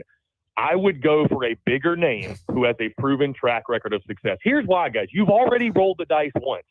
You've already taken a flyer on a guy and trusted Ray Tanner's decision-making, and that Ray knows more than we do about baseball because obviously, he's crapped out more baseball than we know. This man won 2 national titles, took a program to 3. So you gave him the benefit of the doubt with Mark Kingston. It blew up in your face. It did not work. South Carolina is not a project school. This is not a project program. And I know this isn't a top 5 job in college baseball anymore. It's not maybe even a top 10 job in college baseball anymore, but it should be treated as such. Because when South Carolina is rolling and things are going good, that's the type of destination that it is, guys. So I just don't think this go around you take a flyer on somebody who is unproven. I think you go out. I would go get a big name. I would go get someone who's got a track record of success. I would go get someone who has been to the College World Series before and has actually shown he is capable of doing that, and he's going to be comfortable in the spotlight of being an SEC head coach. That's another dynamic of it, guys. The pressure cooker is a lot different, right? At some schools, they don't really care about baseball that much. South Carolina is not one of those. Like, baseball for a long time was the crown jewel of this school. It can be again, but you got to get that right guy. Chris, you know as well as Diesel does that I have been Team Landon Powell since the news broke. My question to you would be, how do you know that any hire is a guarantee success? Because you said you don't want to roll the dice on this hire. Couldn't you argue that any hire in college baseball is rolling the dice? There is risk associated, Cole, to your point, with every new coach. There's no such thing as a sure thing, right? Now, there are levels of risk you can take, and this goes across all sports, by the way, right? Like, there's no guy out there that's a surefire thing. When South Carolina hired Steve Spurrier back in 2004, late 2004, that wasn't a surefire thing. That was a risk, but that was a risk you were willing to take and you felt really good about, right? So not all risks are built equally, okay? So when it comes to Landon Powell, guys, listen, I like Landon Powell. had Landon Powell on my show 2 years ago, actually, around this time. Talked to Landon Powell about the opening at South Carolina, if and when there was going to be one, and would he take the job? I've had this conversation with Landon Powell, and I think Landon Powell, again, a Gamecock legend, played in the MLB, caught a perfect game, by the way, don't quickly forget, has done great things at North Greenville. I'm not saying it wouldn't be a cool, feel-good story, and I don't say this like with any personal, like I like Landon Powell, cool dude. He would not be my first call. He probably wouldn't be my second or even my third call, guys. He would be a great culture fit. He understands the program. He understands what it means to be a South Carolina Gamecock on the baseball field. All of that stuff is great, but there is no proof that this man is going to come in and compete and go toe-to-toe with the likes of Tony Vitello, Kevin O'Sullivan, Dave Van Horn. The list goes on and on. So, I mean, that's my biggest thing, man, is it's because you just don't know. There is no track record outside of Division II, and it's a different ball game, guys, going from D2 to the University of South Carolina in the SEC. How so? Again, how so? Yeah. Well, I mean, number one, the pressure is immensely different. The pressure is immensely different going from a D2 to a D1, any D1, much less the SEC. Now, the game of baseball, not much different. But, guys, I can tell you this, and it's no knock on Landon Powell. It's no knock on North Greenville. But I'm going to tell you how North Greenville has built that program. What they've been able to do is take a lot of D1 guys that washed out for whatever reason. There's grades, they got in trouble, whatever it is. They've been able to get those guys to transfer in. Give Landon Powell credit for getting them, but that's not really going to be the case at South Carolina. Like, you're not going to be able to kind of take the scraps of D1 and pick on everybody else at the D2 level. Like, you just can't do that. So I'm not saying he hasn't recruited guys normally, but that's how they've built a lot of their success. A lot of guys from South Carolina have gone there and had a lot of success. So I'm just saying it's going to be a different ball game for him. Like, you're going to have to go out there, recruit guys. It's going to be different recruiting in the portal. And so maybe he can do it, guys. And maybe with 5-6 years, we're talking about that was the best decision they ever made if they do hire him. I just would be going for a more sure thing if I were Ray Tanner in the administration. Chris, Cole brought up a fascinating way of looking at it yesterday, a tier list of the coaches you may be able to get between this price range and that price range. We know basically what Mark Kingston was making there at South Carolina. So to what extent do you see South Carolina's Board of Trustees opening up the wallet and essentially giving Ray Tanner a blank check? Is that where you think this hire is ultimately going to go? Go get the best guy you can possibly get regardless of how much it costs? Or do you see them saying, all right, you got to stick between the $750,000 and $1 million a year mark, the $1 million to $1.5 million mark? Where do you see this going? Diesel, I say this respectfully. I don't know that South Carolina as a program, no matter the hire, no matter the school, or no matter the sport, I should say, I don't see South Carolina as here's a blank check and write whatever number you want on a type of university. I just don't know that they have that kind of coin. If they do, I'm not familiar with it, right? Like, we've just never seen that before. So here's the thing, though. The University of South Carolina should be paying their head baseball coach more than $750,000 a year. That, to me, is crazy. And that, to me, is you don't want to compete because no coach worth a darn in this league is making $750K a year. So I think you need to double that. I think you can live somewhere in the 1 to 1.5 million, but that's what top tier coaches are making. And, like, do you want to compete or do you not? And Mark Kingston felt like you're trying to get the best sale at Costco kind of hire. Like, that's what it felt like. It felt like you were trying to get the best kind of guy for the cheap. And I just don't think that's the best way to operate. So now, granted, listen, you can't go out there and pay $2.5, $3 million for a head baseball coach. I understand that.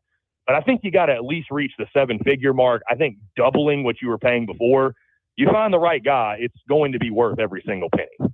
So, Chris, you mentioned the South Carolina football hire years ago when they hired Spurrier. Well, there being a little bit of a risk, but as you said, I agree 100% with you. You felt good about it. Who's that guy for the baseball program?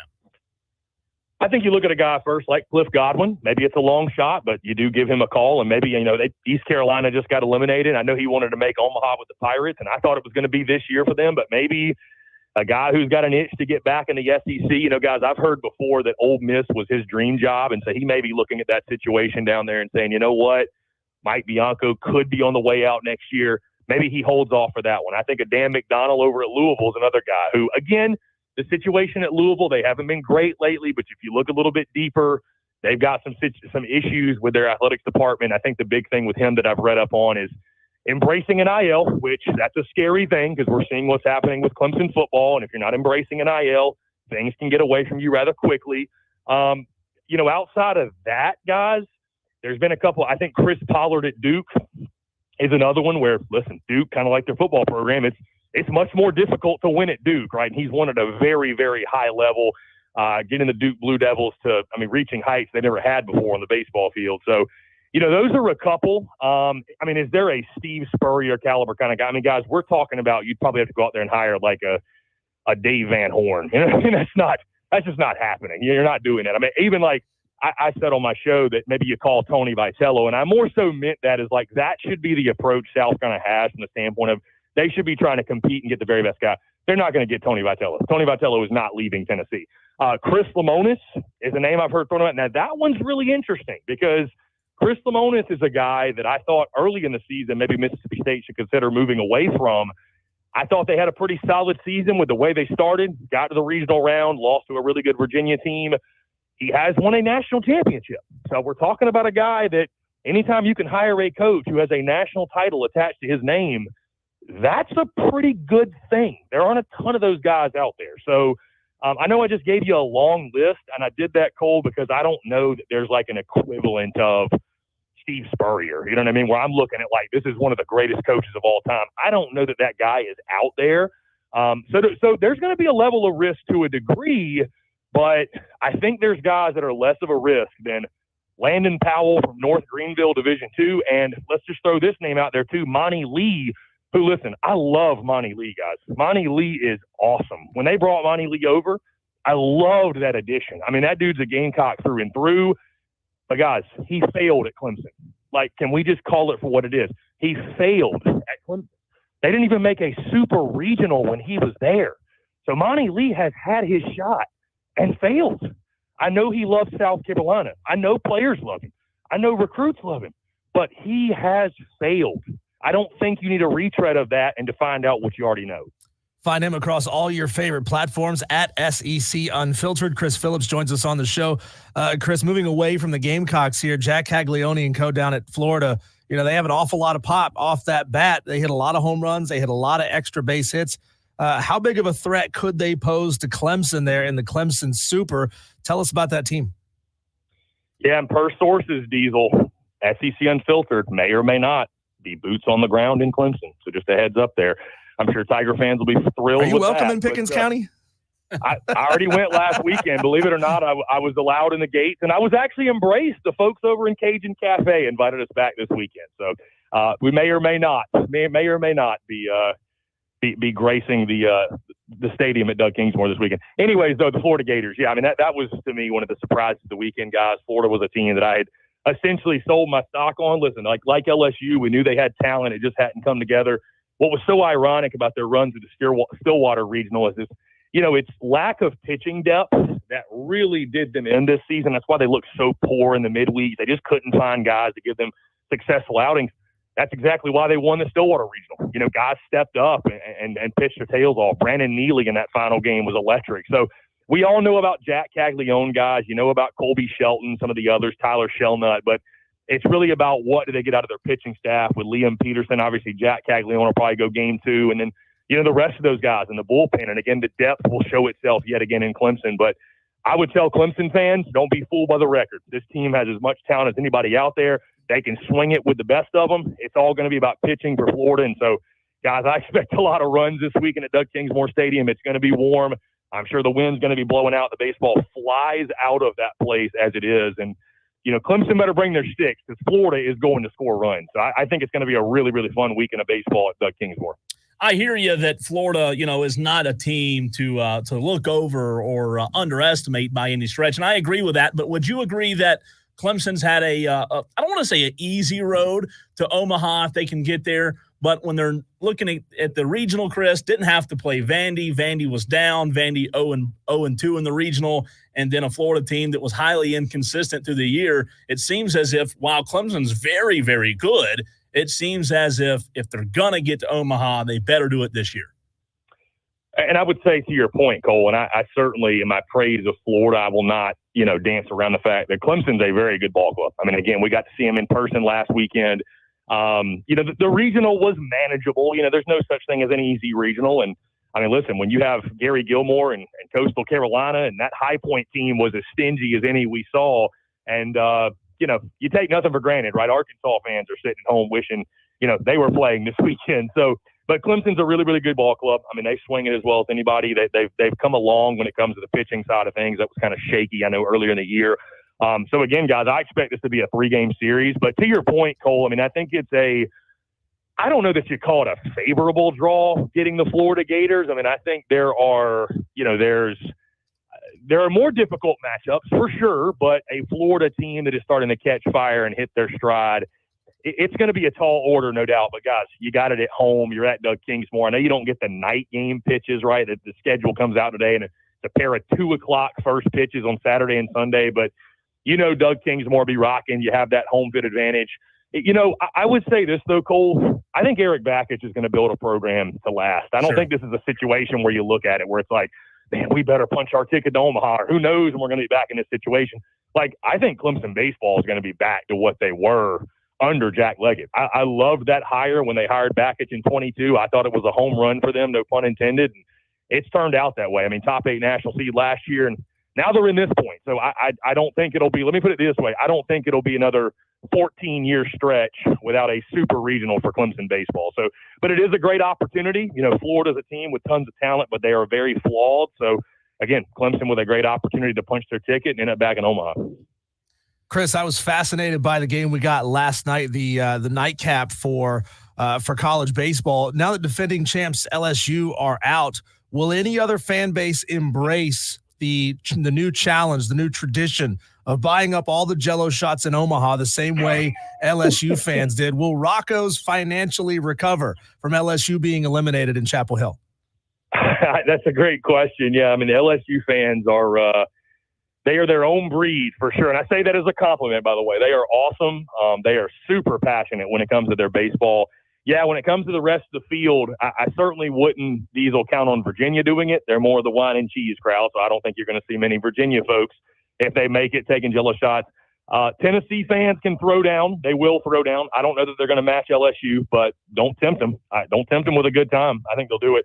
I don't know about Clemson fans. Y'all tell me. I don't know if Clemson fans would be down to set that record. I mean, again, you haven't been to Omaha in so long. Maybe you want to make a point. And so I know Clemson fans are rowdy. I don't know if they'll beat out LSU fans there, but guys, I don't know. That might be one of those untouchable records. I'm telling you. First 2 comments. I mean, you think about it, man. LSU had people like local business owners calling up Rocco's and ordering like 1,000 Jell-O shots here and there. I'm not saying they cheated or anything, but it's going to take a serious level of commitment to beat the record. So that might be one of those kind of like Cal Ripken type of deal. That might be one of those untouchable records.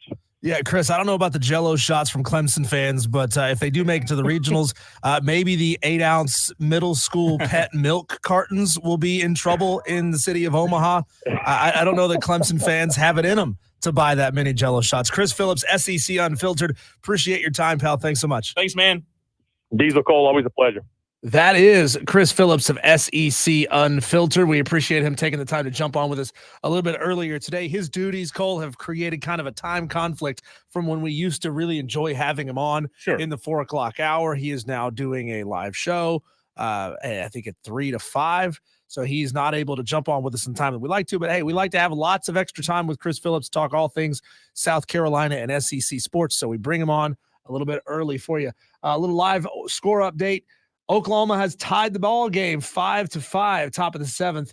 This is the game that'll decide who goes to the championship finals. And Cole, when we come back, are the Carolina Panthers really worth $1 billion stadium upgrade? Have they earned that from you, the taxpayers of the city of Charlotte? We'll talk about that next here on Wire to Wire, 97.7 FM in Greenville, 97.1 FM in Spartanburg. Tolo, we are the fan upstate.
Man, I am sick to my stomach for the people of Charlotte who have no choice but to help Dave Tepper pay for all these stadium renovations that they've just announced.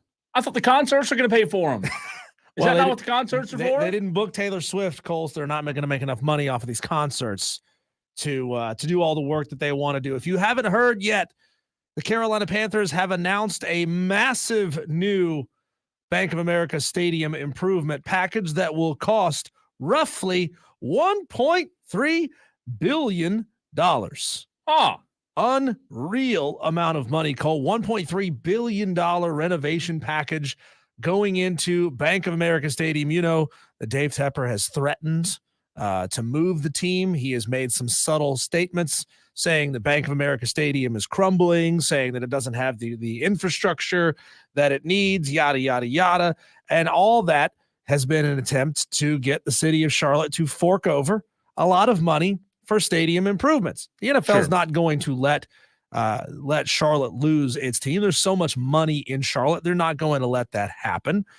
But $1.3 billion in stadium enhancements have been announced, $650 million of which will come from the city of Charlotte, which will come from taxes, money that's already in the bank, money that's already realized. That money has already been spent by Charlotte residents. So whether you like the Panthers, whether you go to Panthers games, whether you hate Dave Tepper's guts, guess what? You have already paid into this fund. I think that there is a case to be made that Bank of America does need a facelift. I don't know that it needs 1.3 billion or whatever it is. I think what's so interesting though, Diesel, is they are, if you look at their stadium compared to most other stadiums in the NFL, they are behind.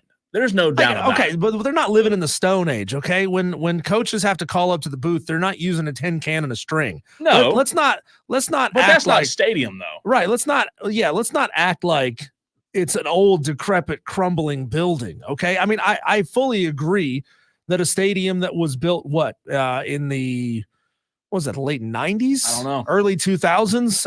Well, I don't know when that stadium opened. I'm fully aware that stadium is not a state-of-the-art the way that new stadiums are, Cole. But this amount of money that they are putting into the stadium, especially when you compare that to what new stadiums cost these days, what two of the newest stadiums in the NFL cost, I'm not sure where all this money is going. So again, $1.3 billion going into stadium improvements for Bank of America Stadium, $650 of which will come from the city of Charlotte. $688 million will come from Tepper Sports and Entertainment. So, I mean, in that sense, it's nice to see Dave put his money where his mouth is.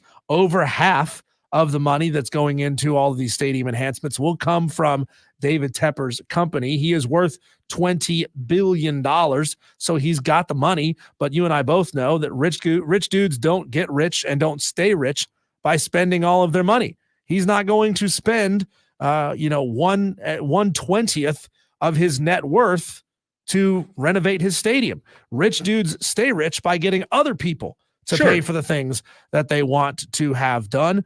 Again, you compare that $1.3 billion that they've earmarked for this project to Levi Stadium, the brand new 49ers stadium, that cost $1.67 billion. New Nissan Stadium there in Nashville cost $2.1 billion, or it's estimated that it will cost $2.1 billion once it's done. The good news, Cole, maybe it depends on how you look at it. The good news or the bad news is that this deal would lock the Carolina Panthers and Charlotte FC to the city of Charlotte for 20 years. So they're not going anywhere. Yeah. You're not going to lose your team because you've just put all this money into a new stadium. What are you going to get? Those of you who go to Panthers games, well, you're going to get brand new seating installed throughout the entire bowl. So all of the seats will be pulled out and new seats will replace it. I don't know if they're going to widen them. I know that people have gotten wider since Bank of America Stadium was built. I don't know if they're going to widen the seats to accommodate our bigger butts. They are going to install premium seating. That's some standing room platforms in the upper deck. They're going to change the lighting. They're going to upgrade the restroom situation. They're going to install a brand new video board, the first one in over 10 years in that stadium, a brand new sound system and other enhancements as well. Charlotte City Council will meet over the next several weeks to discuss the project, though it is just a formality, Cole. This is already decided. It is happening.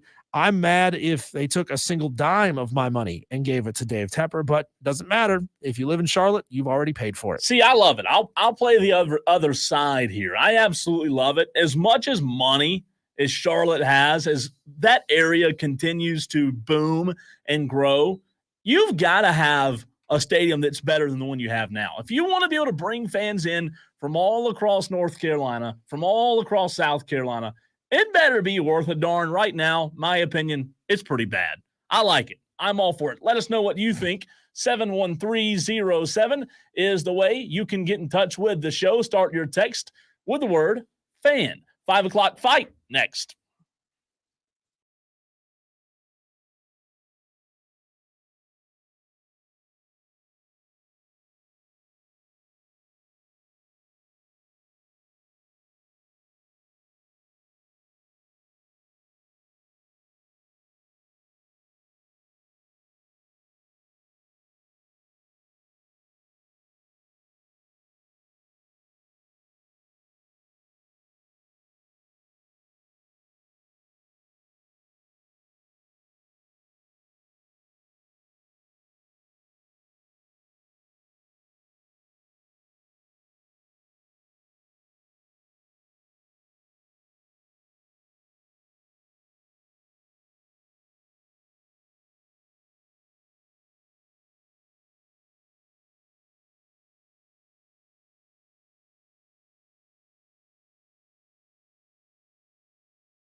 Panthers, says the texter, better win some freaking games. I will say freaking in place of what was there. So the number was $650 million from the city. What is that? $1 million for every fan who was there for the Atlanta game last September? Roughly, probably so. Yeah. Texter That's the from game where tickets got down to 45 cents a pop. That's correct. Texter from the 436 says, fan, I really do think people are just hating on the Panthers Stadium renovations because the team has been so bad. The renovations look dope as hell. I'm excited. I get it, it's expensive, but No, that's because it's harder to work with something existing rather than starting over. No. And let me finish the text. Keep MF pounding, says the texter from the 366. Texter, it's not about the team being bad. It's about the owner embarrassing the living hell out of the city of Charlotte ever since he's bought the team. That's what this is about. This is about throwing drinks on people. This is about walking into bars and strong-arming the ownership because you don't like the sign out front. It's about him tanking the franchise. It's about him making dumbass decision after dumbass decision. It's about him insulting all the people who have operated the entertainment scene in the city of Charlotte for the last 40 years by saying, well, there were no concerts in Charlotte before I came along. Like, the dude is a jackass. So do you and think- I would be pissed if any of my money went to support that jackass's dream and vision. So would you say that as long as he's the owner, you'd be against any stadium upgrades? I would be against my tax money being used for stadium upgrades. Really? He can use whatever money he wants to. He can use his own money. He can privately fund it with his billionaire buddies if he wants to. I don't. He might not have buddies. Well, that's true. Oh, well, no. Remember, he said he's got a lot of people who are loyal to him who would speak at his funeral. Cole says people don't leave me. Says everybody, right? Yeah. Says everybody. Good texter. We appreciate you chiming in, both of you, even though I couldn't read the one of the words in the text. Every single day at 5 o'clock, it's time to fight.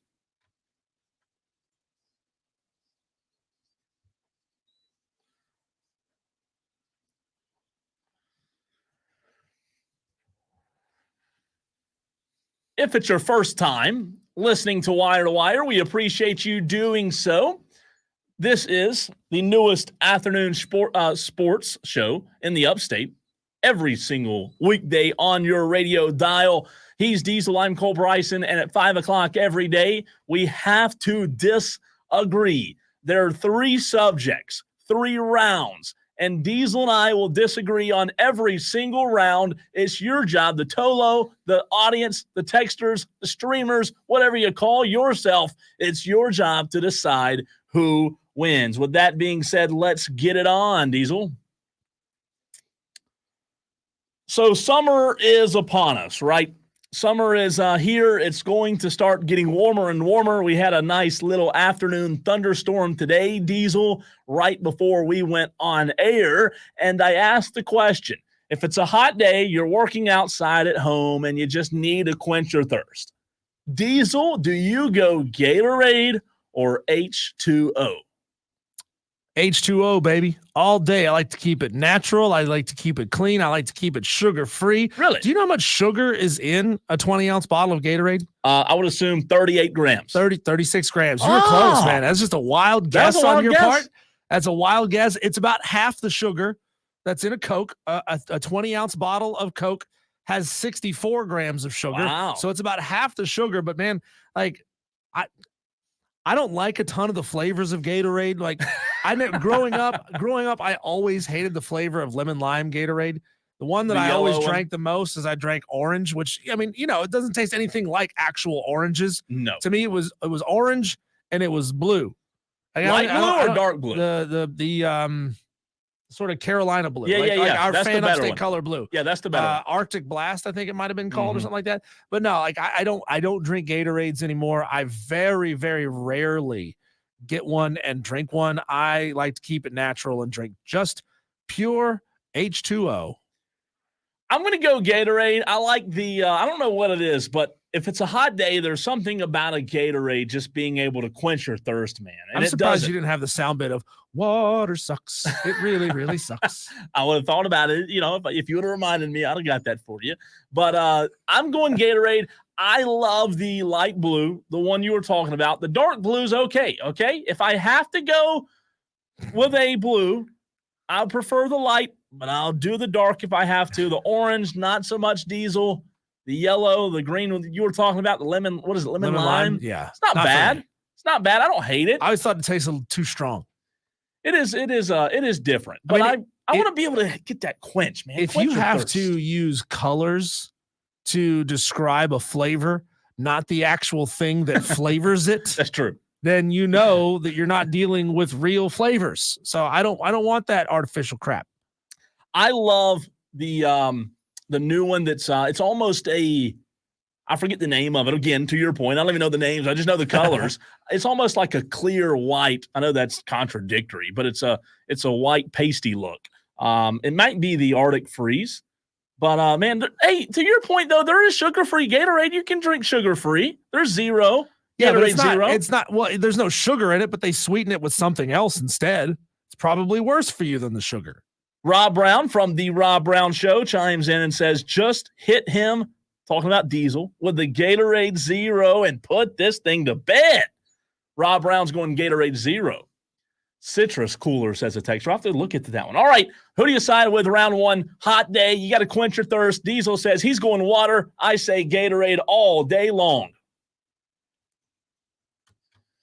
Diesel round two.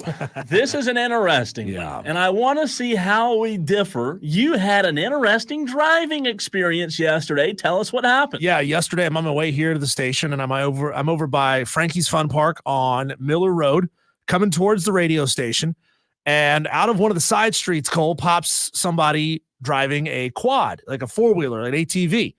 Which, I don't know if you're aware of this. First of all, they're illegal to drive on the roads because they have no turn signals and they have no license plates. No. So they are illegal to drive on the road. But I'm like, you know what?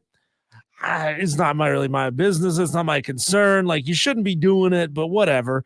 So as soon as I catch up, because the quad can't go very fast and I'm doing 40 miles an hour, the driver turns around and looks at me and then pulls off the road halfway to let me go past. As I pass, Cole, I see a woman, probably like 27, 28 years old, who's driving this quad with one hand on the steering wheel. No, what? The other hand holding a cell phone. Oh, and man. there is a 6 or 7 year old child in between her knees on this ATV. The child was at least wearing a helmet. So I give this dumbass at least a little benefit of the doubt because they put a helmet on the child. Sure. But you're driving an illegal vehicle on the road dangerously, one-handed with a cell phone in your hand. You're talking while driving. You have a child on your vehicle. I asked the question, Cole, should I have called the police or should I have minded my own business? And I'll tell you what I did, and I'll let you argue why I should have done the other thing, okay? I minded my business. Wow, This driver, look at you. Yeah, this driver pulled into the Red Robin gas station over here on the corner. I mean, I could have easily called the cops and say, hey, this is happening right now. You have a chance to go get this lady right now because she's doing something extremely stupid with a child on this vehicle. But I didn't do it. I minded my own business because I assumed that the Tolos would say, Diesel, mind your business. So I did that. I minded my own business. Why would you have called the cops? Well, I would have probably, listen, it's not a good thing, but I do have a little bit of road rage. So I would have probably been very upset with it, especially if they were like slowing me down from getting somewhere because I drive selfishly all the time. ATV could probably only do, 20, maybe 25? Yeah, maybe a new one, Tops. maybe 30. But my question to you is, number one, to answer your question, I would go, I'd probably call Star HP. Which is Highway Patrol, if you don't know. Probably would have done it just to let them know, hey, come get this bozo, right?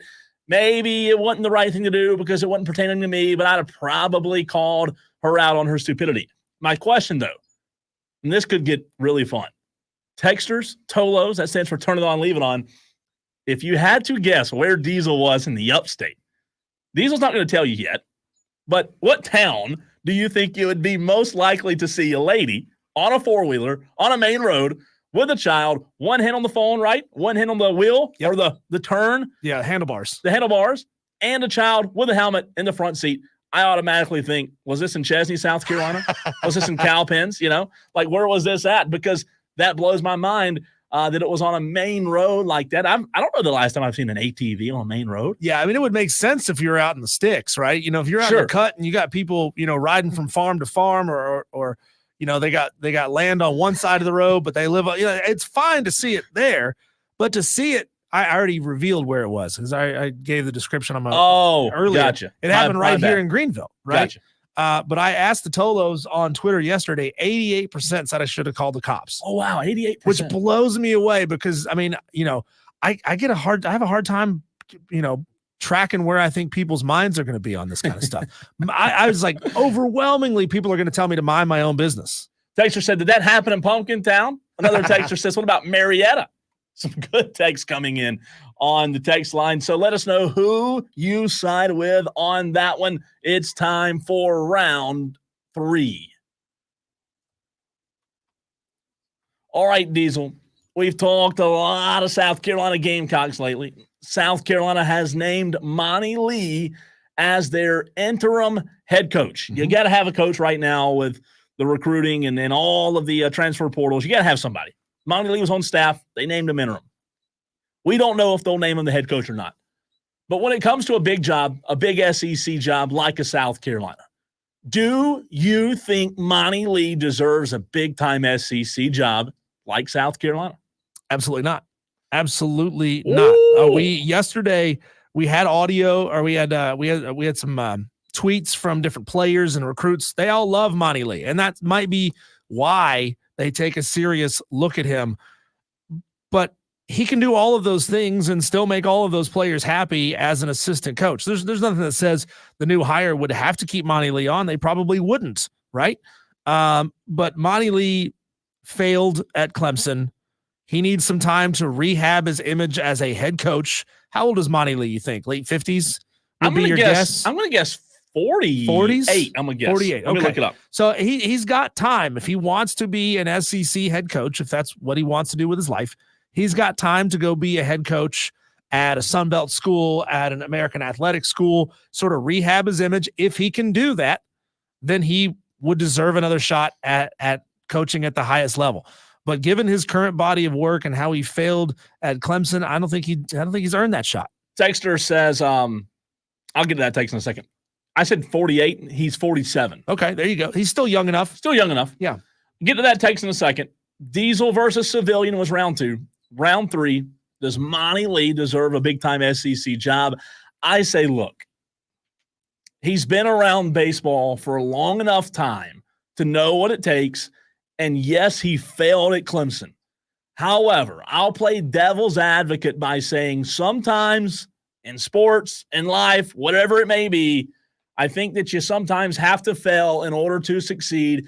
Is it a good look that Monty Lee failed at a big-time job like Clemson? No, it's not. I agree with that, Diesel. I just do think that he still does know enough and he does have what it takes to relate to players and get the most out of the players. Would I call Monty Lee first? Would he be my first phone call? No, absolutely not. I just think that sometimes even a good coach can have a bad stint somewhere. So I'll say yes, he does deserve a job somewhere. So Monty Lee at Charleston was 96 and 53. Okay. That was when they were in the Southern Conference. He was 36 and 9 when they moved over to the Colonial Athletic. Pretty good. Which is pretty good. One season? Yeah, it's 2 seasons. 36 and 9 in 2 seasons. Gotcha. At Clemson, he was 242 and 136. So a 640 win percentage, which still is not bad. You know, he just couldn't do it in the postseason. Plus 500 in conference. He was well above 500 in overall play. So let's not talk about Monty Lee like he was a terrible head coach, right? He just didn't get it done in the postseason, and Clemson was in that position where they were. It's kind of like a Mark Richt position for Georgia, right? They expected to be able to get beyond that, and they never could. Mm-hmm. So, regardless of the fact, though, I mean, to make your point for you, not to give you any help and do you any favors, the players love him, and if you want to keep the players in Columbia that you have, if you feel like that's the team that can win you a lot of baseball games, then you may have to take a serious look because, again, the players love him. But I don't think you can let the 17 to 22-year-olds on your roster make that decision. If you're Ray Tanner, you have to. I think you have to do your due diligence, and if you just can't get the guys that you want, maybe Monty Lee. But again, I think he needs to go prove it somewhere else for a little while. I mean, Chad Holbrook, I don't know how old he is at this point, but I mean, he's proving it at College of Charleston, and he should have been in the postseason this year. But you gotta rehab that image somewhere else. All right, if you would like to suggest a fight topic to Diesel and I, you can do so. Here's how.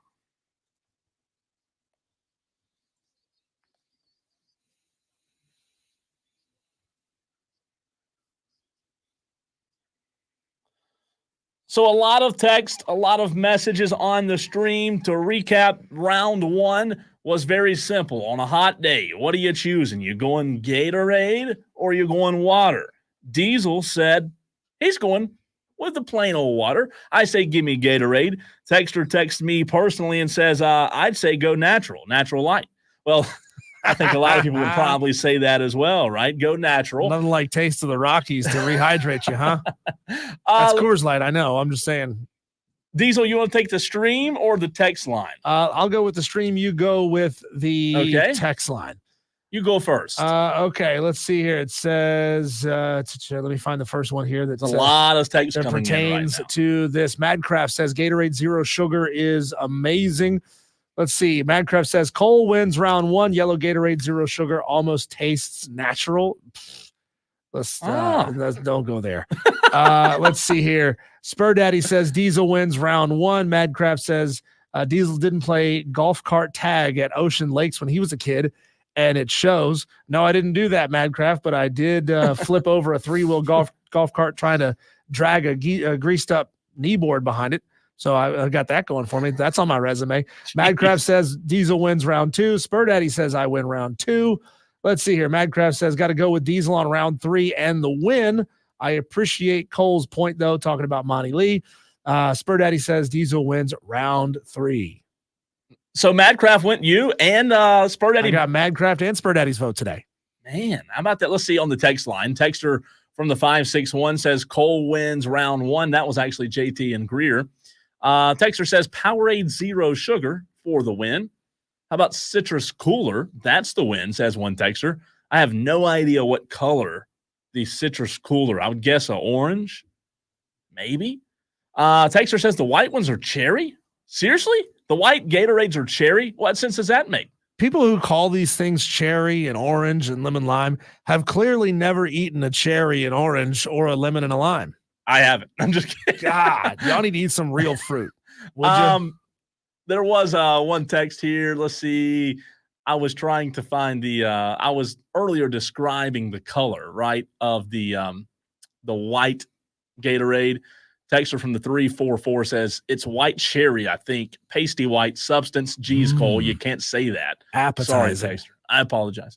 587 says the cool thing about drinking a lot of the blue Gatorade is that it turns out your number two turns your number twos green. Oh, gotcha. Thank you for clarifying that. I did that once on St. Patty's Day in college, drinking up green beer. The number twos came out green. Wow, very nice. You're welcome for that bit of information. Texter says Cole wins round two. Stupidity needs to be checked from time to time. Diesel wins round two, says JT and Greer. From the 443 says Landon Powell as head coach, Monty Lee on staff. That would be the perfect world.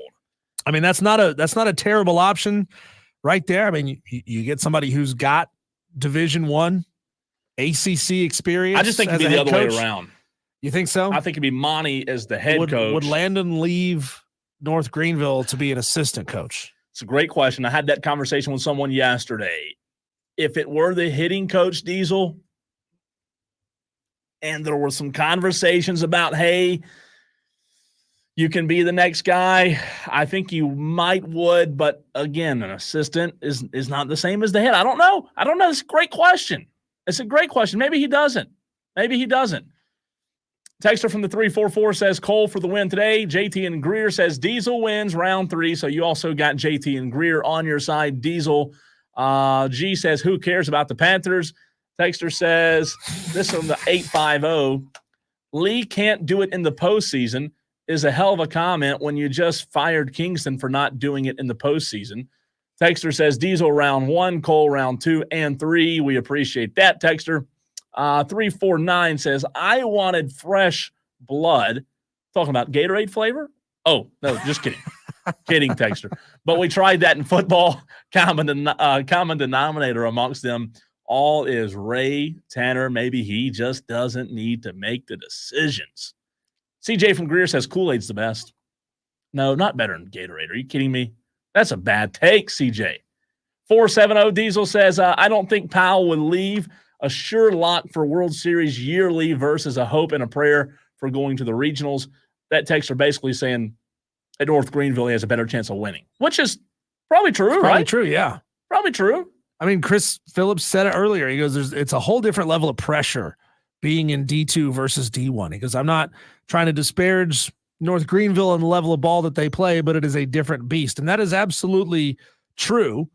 I think Landon, if he aspires to be an SEC level head coach, has got to go get experience at a Division I school, and he's got to do it soon if that's what he wants to do with his life. Again, you and I have had conversations with him multiple times in the past. He loves where he is. He loves doing what he's doing. He loves, shepherding young players into a better life, and he enjoys that. So I don't know. I don't know that if South Carolina doesn't hire him this time around, I think maybe that he stays at North Greenville for a very, very long time. Penny in Simpsonville says Diesel round 1, Cole round 2, Diesel round 3. Last thing I'll say to that point, I'm Diesel, shocked that people think I'm wrong for not calling the cops. Yeah, I guess so. They wanted you to pick up the phone. Yeah. Star HP, man. Listen, last thing I'll say, and I know we heard from Chris, and I hear you, and I get it. I understand that it's a different beast. But Dabo Swinney had zero experience when he got the job at Clemson. Did anybody think Dabo Swinney, a wide receiver coach / ex-realtor, would take Clemson to unprecedented heights and win 2 national titles? I don't know that anybody thought he would. I think South Carolina baseball fans fancy themselves, relatively speaking, and a higher class of that sport than Clemson fans did at the time. Yeah. Been a long time removed from the Danny Ford National Championship through Tommy Bowden and other coaches before him, before they eventually got to Dabo Swinney. So maybe that was maybe somebody saw something really special in Dabo Swinney. Maybe they thought Dabo was the best they could do at the time. No, and that's a good point. It obviously worked out real well. It did. All right, Diesel, coming up next, you have a very interesting question. I cannot wait to hear this because it pertains to fishing and getting rich. Is that right? It does, Cole. I think it might be a new pastime, something new that you and I need to do live on this show. Maybe we can do a live show while we're engaged in this activity, and maybe we get rich doing it at the same time. We just throw all the equipment in the lake and quit our jobs right then and there. Crazy story coming up for you next on the Fan Upstate.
Cole, before any of our smart ass Tolo listeners jump in on this segment and say things like, you guys need to get back to sports.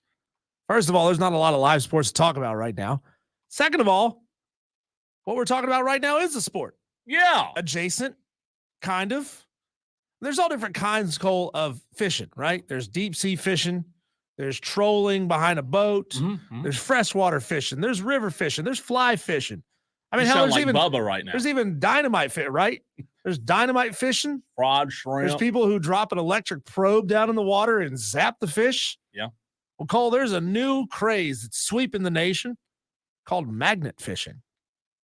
I'll you know be very frank. This is my first time hearing You about never it. heard of magnet fishing? No. Well, the thing is, when you're magnet fishing, Cole, you're not actually fishing for fish. Okay. You're fishing for magnetic items that are stuck at the bottom of the body of water. Oh, so this is the guy walking along the beach with the Well, no, this is far less nerdy than that. Okay, this is instead of being a nerd out there with your white zinc on your nose and your visor and and your socks. high socks, and the thing goes beep beep beep. You're in a boat. Why don't I forget what And that's you've called? got a metal detector. Yeah. You've got a big old magnet hung on a rope, and you just lower it down in the body of water and see what you come up with, right? So the story, Cole, comes out of New York City, and it involves two people who during the pandemic got real bored, right? They didn't have anything to do, so they took up a hobby called magnet fishing. Magnet fishing. Yeah, and there's bodies of water all over New York City. I mean, there's the East River, there's the Hudson River, there's the oceans, there's all kinds of bodies of water all over New York City. The first thing that pops in my head is, thank God bodies aren't magnetic, right? In New York City. Well, about that. No. So this couple, their names are James Kane and Barbie Agostini, were magnet fishing. Again, they started it during the pandemic because they were bored and they kind of started to find some fun stuff. Well, they found a safe, Cole, and they said, well, it's not the first time they'd ever found a safe. They found safes before. Most of the time, they're empty. Yeah. You know, people steal a safe, they break into it, they steal the contents, and they chuck the safe in the river so that nobody can find it. Smart thing to do. Well, recently, James and Barbie found a safe that had not been opened, but inside were huge stacks of cash, still wrapped neatly in bundles, just like you'd see it in the movie, right? You know, when you see the movie and they've got stacks of $100,000, it's all $100 bills, and they wrap it in that nice little paper thing, and it looks fantastic. So they found this, and they were like, wow, this is incredible. We found a safe full of cash. Well, the problem is the safe wasn't exactly waterproof. The plastic that the money was wrapped in wasn't exactly waterproof either. The money inside, sadly, was destroyed. But they found this thing. They were really excited about it. You never know, though, if this is evidence of a crime. So they called the police to avoid any legal trouble over what they had found. The safe side owners couldn't be identified because it was probably stolen. Tried to break into it. They couldn't get into it. So they just chucked it into the river.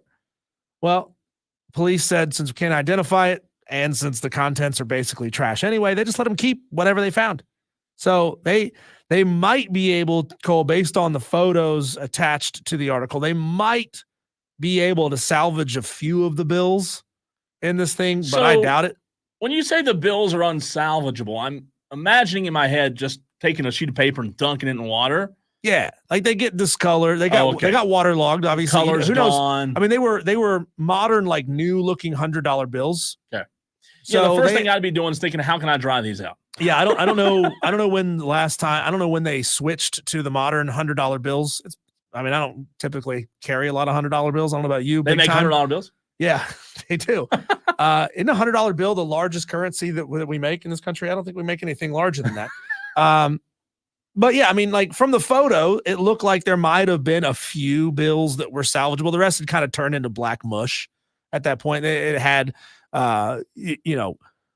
fish duty and mud and stuff all get all Crabs. over. Yeah. So, I mean, they might have been able to get a couple of bills out of this, but the guy calls it poor man's treasure hunting. They said they've done this all over New York City. They've found multiple safes.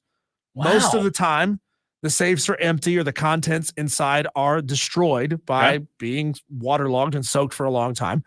He said they found a World War II era grenade, which, it can't be used. I mean, I don't know if I'd want to pull the pin and find out. I mean, I assume. I'll throw it back in the water. Yeah, I assume after it's been in the water for like 80 years that it's not usable anymore. But still, that's pretty cool. They said they found 6 or 7 guns. That's what I was going to say. Dating back to the 19th century. So you got 1800 model guns being found at the bottom of this lake. So they found some pretty cool stuff. That'd be the most intriguing thing for me. I mean, I love the unknown of it. I mean, I'd love to be able to go and see what but the sad thing is, the scary thing is, there's probably a lot more guns than you think, right? That you pull up and somebody's done something with and tossed over a bridge somewhere.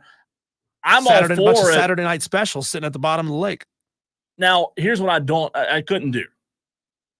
I couldn't just randomly go down a pier or a bridge with a magnet and a pole. I'd have to have some kind of sonar. We've gotten spoiled as fishermen, right? Used to, you sat and you waited. They're not biting today. Now you go to where you thought, like back then you had to try to outsmart the fish, right? Sure. Like that largemouth bass like sitting up on a down tree, so I'm going to throw my lure at the down tree. Now you just drop the live scope and look. If they're not there, you leave, right? Right. So if I could know that there's maybe some boxes down here, or 3 or 4 9mm or an AK-47, that looks like an AK-47 on that sonar over there, maybe I'm for it. But where are they doing these off of? Are they doing this from land or boat? Does it say in New York? It doesn't say, but I assume they're on a boat. That's wild. I mean, you could do it from the pier, but I mean, just be quick. Yeah, but then again, Cole, it's just like anywhere else. You go to a lake, a public lake to fish. Everybody's going to fish off the pier who doesn't have a boat. So if you want to get to places where people can't get to, you get a boat. Get a boat. You go out there on a boat.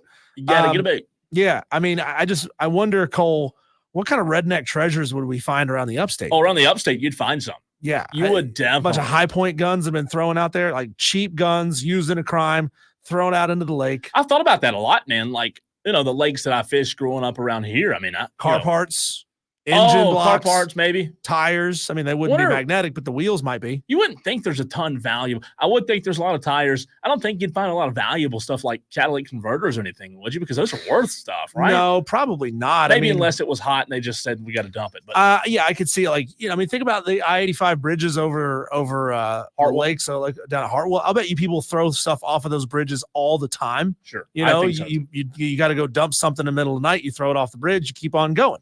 So I'd be willing to say if you magnet fish right there, you might find something pretty cool.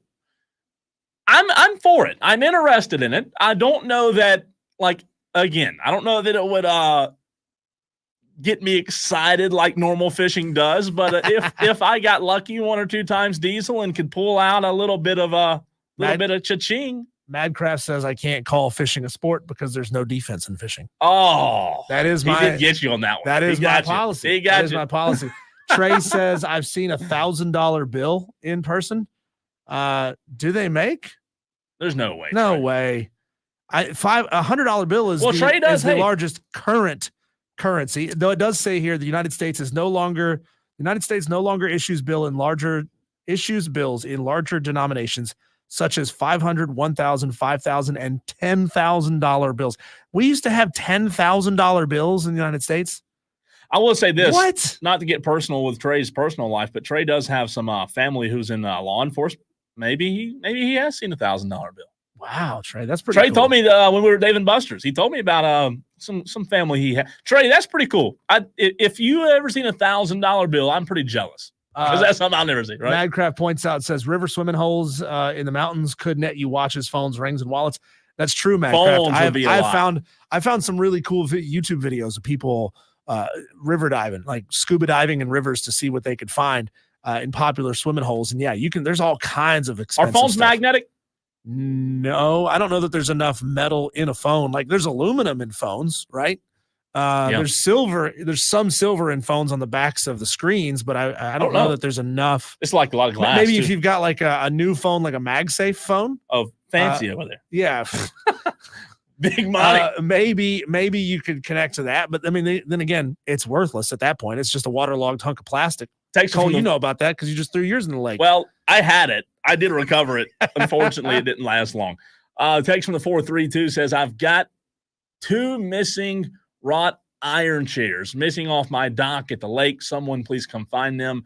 So can I tell a terrible story about this magnet fishing? Like, this is bad. I shouldn't tell this, but I'm going to tell it anyways. There's no bad words that's going to get me in trouble, but it's a What's the statute of limitations on what you're talking about? It's bad. So listen, in high school, there was this guy. This is a true story. I swear to you. Guy in high school who had a stray dog that he picked up and just for whatever reason didn't think he was going to like the dog like he thought he would, right? So listen to what he does. I can't believe I'm saying this, but it just came to my mind, so I had to tell you. He ties a cinder block to the dog and throws it in the lake. No. I swear to you. That's terrible. Is that not awful? That is awful. That is what's this guy's name? I can't remember. It was some high school. What's his first name? I really don't even remember his first name. Seriously, it was in high school and he just told the Todd story. Colehep? No, I don't. Seems like something he would do. It does, but no, I'm telling you, man, I can't even stand to tell that story from it's That's just terrible. It's just awful. I'm a dog person. That's too. terrible. I gotta tell it though. Speaking of fortunes here, Colton, to bring this back to sports here for just a minute. Yeah. Not worth really going into deep on this story. But Justin Jefferson of the Minnesota Vikings just signed a 4-year, $140 million contract extension. That makes him the highest paid non-quarterback in the NFL. His deal surpasses Nick Bosa's deal, where he was the highest paid non-quarterback in the league. His $35 million a year deal tops Amon-Ra St. Brown's market-setting deal that was just signed in April. $89 million fully guaranteed. So he's got another $51 million in incentives. Yeah, I heard Rim Jome talking about that earlier today. My new name for Rim Jome. I heard him talking about that. He does a good job. That Rim Jome does a good job. That's a lot of money, man. But Rim Jome job. I think don't keep going there. I do think that there's a lot of people that feel that as if that's a lot of money and an NFL player shouldn't make it. But Justin Jefferson probably deserves it. I mean, he's really, really good. All right, coming up next, Clemson fans, I need to hear from you. 71307. Start your text with the word fan. That way we can see your text. How we feeling? 3 days away. Clemson, Florida, Super Regionals, your team, 2 days away, or 2 games away, rather, 2 wins away from punching your ticket to the College World Series. Next.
Wire to Wire. He's Diesel. I'm Cole Bryson.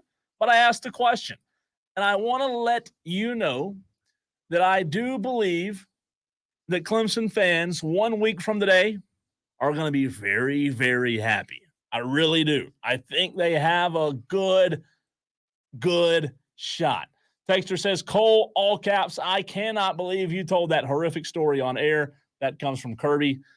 Sorry. I know it's terrible. I shouldn't have, but. Well, that takes us back to round 2 of the 5 o'clock fight. You definitely should have called the cops for that. Yeah, I should have. But high school, that's the last thing you're thinking about in high school, right? So I want to ask you, Diesel, if you were a Clemson fan, you got through your regional, right? You took care of business, as they say. You have Florida, a team who we've talked about a lot already this week and will continue to do so. They're a team that is getting hot. Their pitching was really good against Oklahoma State. Their bats, when their bats are hot, you better watch out. When they put it together, the pitching and the hitting, they're going to be tough, but they were wildly inconsistent, Diesel, during the regular season. If you were a Clemson fan, how would your early lean be 3 days away? I'm feeling good about this. I think it's probably going to take 3 games to beat Florida. I think so, too. I don't think you're going to beat them twice in a row. It's possible you could, but I don't think that you will because they are a good hitting team. They hit a lot of home runs, but so does Clemson. I mean, well, let me rephrase that. Clemson doesn't hit as many home runs as Florida does, but they hit a lot of extra base hits, and Clemson can run on this Florida team. Florida's given up a lot of stolen bases this year. So, and I know that I know that Eric Bakich and company know that down there. If they don't, there you go. Scouting report. Thanks for listening to the Fan Upstate. But Florida, a lot of teams have stolen bases on Florida this year. And if you can get yourself in scoring position, Clemson's bats can they can get a lot of doubles and triples. And they can score a lot of runs. So I feel good if I'm a Clemson fan, especially when you consider that it's a home game, when you consider the atmosphere that you just had this past weekend. You can recreate that in an afternoon game on Saturday and on Sunday. You got to feel as good as you possibly can. I mean, there's no locks, right? No, there's definitely not. Here's a fun question. This is a very fun question to you, Diesel. Better chance of happening, Florida winning in 2 or Clemson winning in 2 this weekend? Clemson winning in 2. Really? Yeah. You think there's a better shot of Clemson taking care of business and not even allowing the Gators to win a game? So I guess that begs the question. Clemson's the better team here. Clemson's the better team, and I believe most people feel that way. Am I wrong there? I mean, does anybody have any pushback? Texters, Tolos, any pushback that Clemson's not the better team? I think they're clear cut better, but I don't say they're way better. No, right? I don't think so. What I will say, this is probably a stretch. So I'm admitting that this is a stretch before these words come out of my mouth, Cole. Okay. They moved on from Monty Lee because he couldn't reach Omaha. Yeah. So if you've got 2 years in a row where Clemson makes the regional, in this case makes the super regional, but can't advance. No, that's what they hired Eric Bakich for. That's what they hired right? him to do, right? They hired him to take this program farther than it was under Monty Lee. And it sure looks like he's close. If you got 2 years in a row, though, Cole, especially if you get swept in 2. I mean, I'm not saying in any way, shape, or form that means you start looking at other options. No. Because Eric Bakich is a fantastic head coach. He's the guy. I'm just saying this could be used as ammo against him in the future. It's the exact same thing that got Monty Lee fired. And so I'm thinking like 6-7 years down the road from now, that could be the reason they move on. You definitely don't want to start the trend right over, right? You definitely, if you're Eric Bakich, you definitely don't want to pick up where Monty Lee left off. I do think that Eric Bakich is a totally different coach, and the style that he coaches, the way he, gets the most out of his players. Everybody loves Eric Bakich. And Diesel, this is going to get a lot of people upset, but I'll tell you this. When I was there Sunday night, you saw the energy around that stadium. I'd say that right now, Clemson fans love Eric Bakich more than any other coach in Clemson sports. I mean, I really mean that. Eric Bakich, man, right now, he's the He's the new kid on the block, and there's a lot of love for Eric. Are you telling me reaching the Elite Eight didn't do it for Brad Brownell? Big Bad Brad. Sorry. I mean, listen, he gained a lot of respect. There's no doubt. But there's just something about that. The Eric Bakich and the way he's leading this program, man, you go there in person, is something about energy, positivity, sold-out crowds. Yep. I mean, we were talking just last year, Cole, that Clemson couldn't fill that place up. Clemson's softball was packing out their stadium. What's going on with the baseball program? But, man, that has absolutely changed. When we come back, you and I had a wide-ranging conversation with Chris Phillips of SEC Unfiltered. Sure, we spent a good deal of time talking about the head coaching position and search there at South Carolina, but we also talked other SEC teams as they are in the super regional round. We'll get to that next here on the Fan Upstate.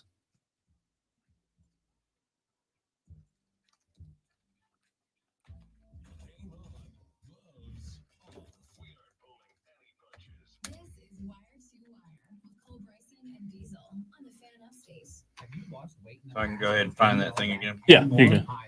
I was like, could this work with my headphones plugged into that speaker? I'm not going to test it. You know? Yeah. I wanted to. It's all good.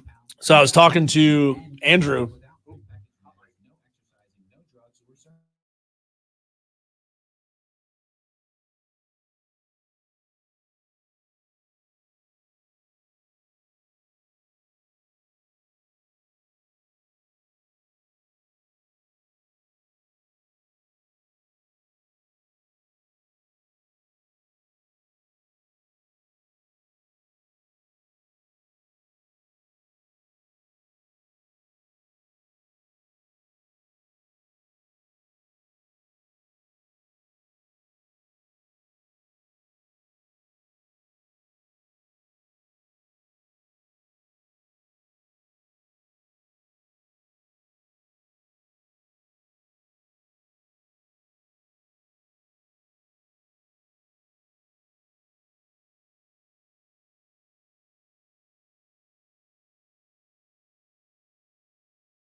Insights into our key markets, appliances, HVAC, and outdoor power equipment, and did so both on time and on budget.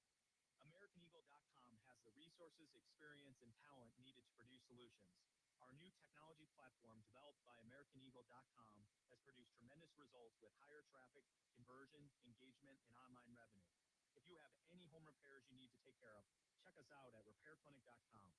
If you need a world-class website or technology project, then I would highly recommend AmericanEagle.com. Call AmericanEagle.com at 773-NETWORK. That's AmericanEagle.com, 773-NETWORK. It's Bet MGM tonight. I'm not going to get offended if you're on the other side of me. Good. Some people on this network like to get mad if somebody's on a different side to them, and I don't get it. I don't care. Really? Yeah, we're fine. You know what? You bet something else, and we'll see what happens. Guess what? That's how life works. That's how sports betting works.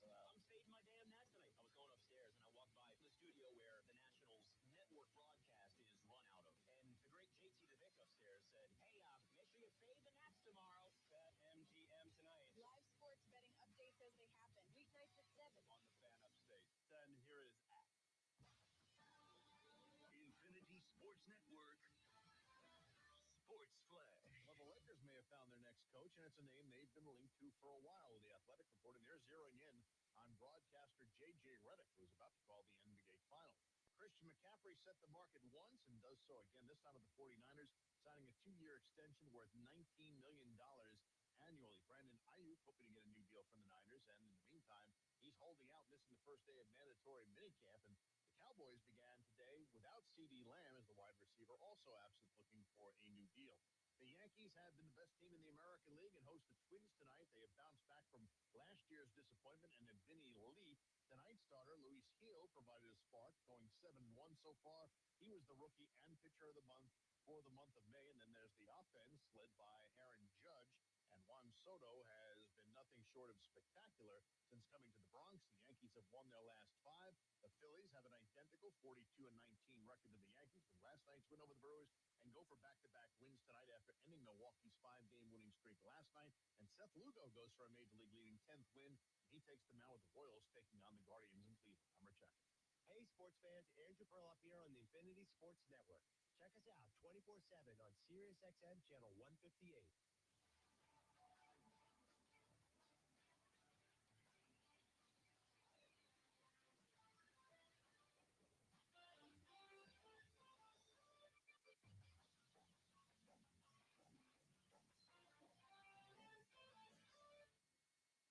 Sorry, but we actually have.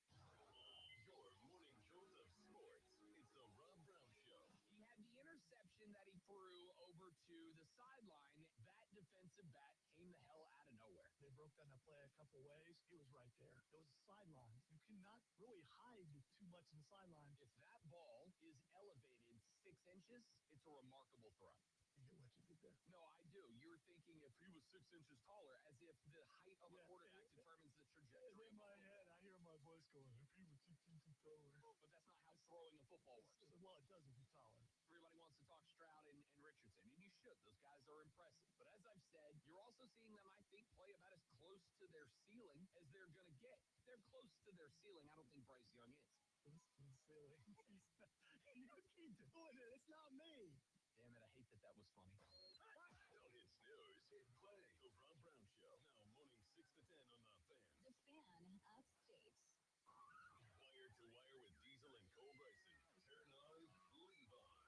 You know, Brad Brownell and Dabo Sweeney very well could share the same beliefs. They may not. But Brad Brownell is using Portal. He's using NIL. He has downloaded apps on the phone. He uses FaceTime. Dabo Sweeney, he hasn't even found a charger for his new phone yet. Wire to Wire with Diesel and Cole Bryson. Turn on, leave on. Afternoons 3 to 7 on The Fan. Upstate. WORD Spartanburg. WSBC HD3 Greenville, the official sports voice of you, the Upstate Fan. And Odyssey Sports Station. You ready? Let's go.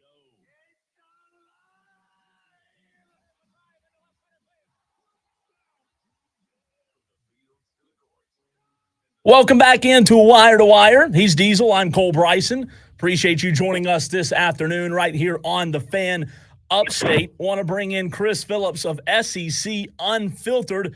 Chris joins us a good bit on the program. Chris, your initial reaction yesterday morning when the news broke that Mark Kingston has been relieved of his duties. Well, Cole Diesel, first things first, guys. Appreciate you having me on as always. Always a pleasure to talk ball with you guys.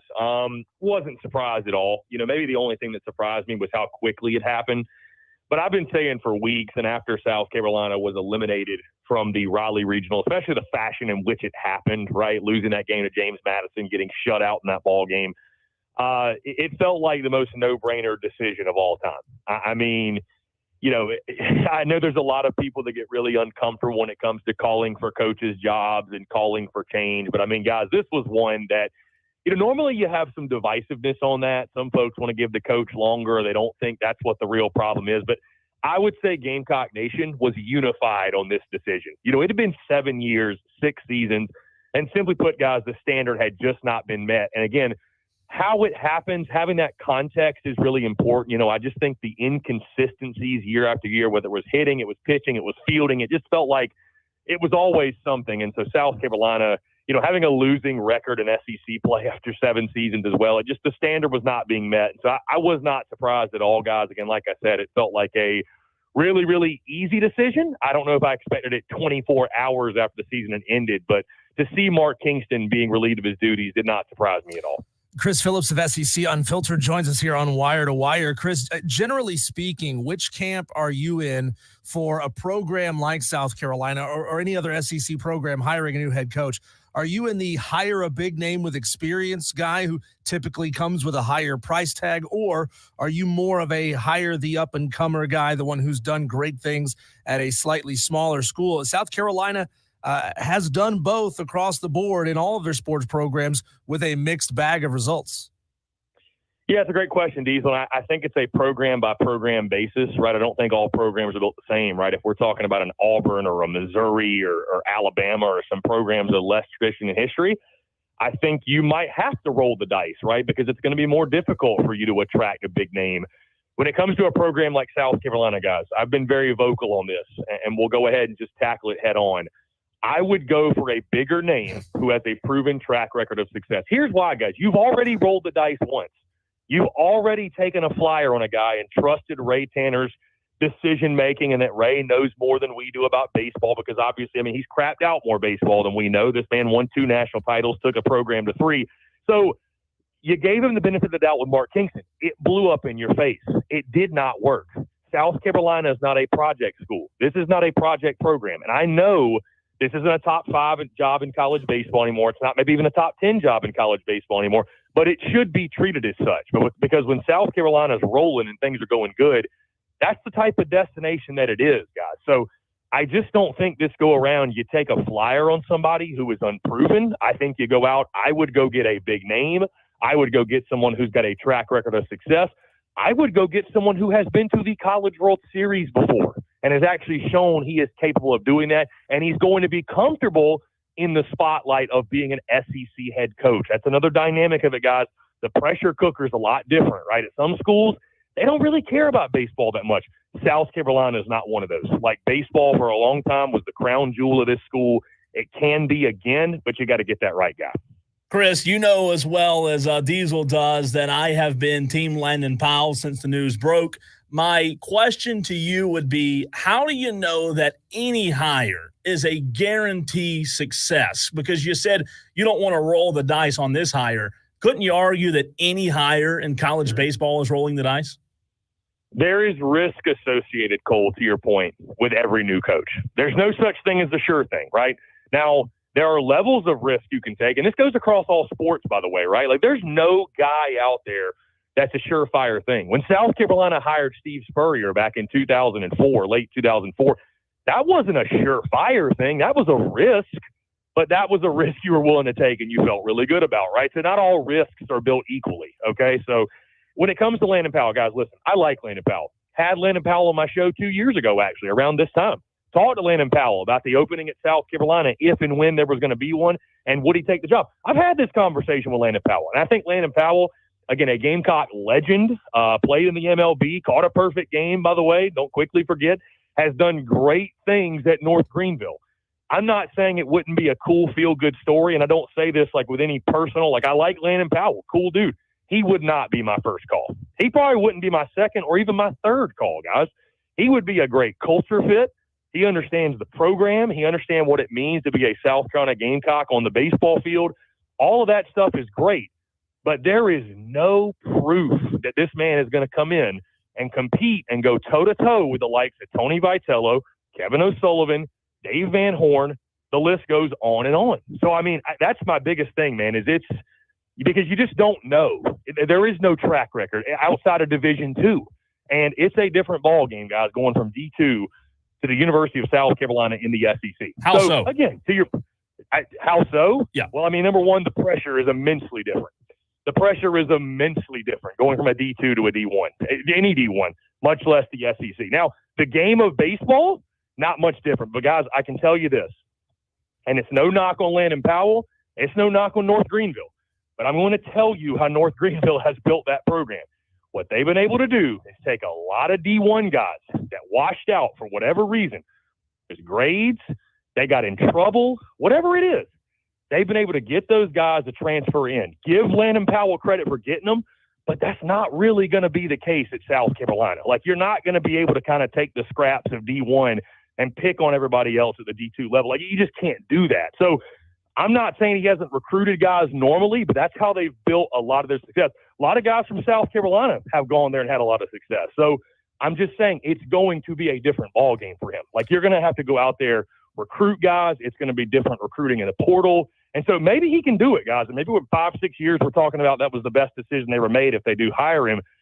I just would be going for a more sure thing if I were Ray Tanner in the administration. Chris, Cole brought up a fascinating way of looking at it yesterday, a tier list of the coaches you may be able to get between this price range and that price range. We know basically what Mark Kingston was making there at South Carolina. So to what extent do you see South Carolina's Board of Trustees opening up the wallet and essentially giving Ray Tanner a blank check? Is that where you think this hire is ultimately going to go? Go get the best guy you can possibly get regardless of how much it costs? Or do you see them saying, all right, you got to stick between the $750,000 and $1 million a year mark, the $1 million to $1.5 million mark? Where do you see this going?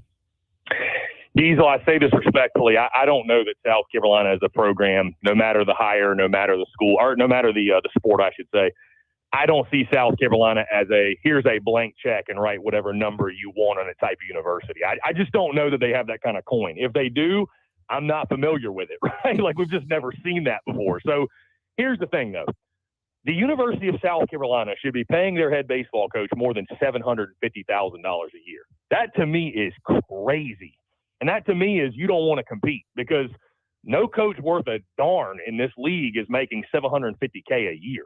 So I think you need to double that. I think you can live somewhere in the 1 to 1.5 million, but that's what top tier coaches are making. And, like, do you want to compete or do you not? And Mark Kingston felt like you're trying to get the best sale at Costco kind of hire. Like, that's what it felt like. It felt like you were trying to get the best kind of guy for the cheap.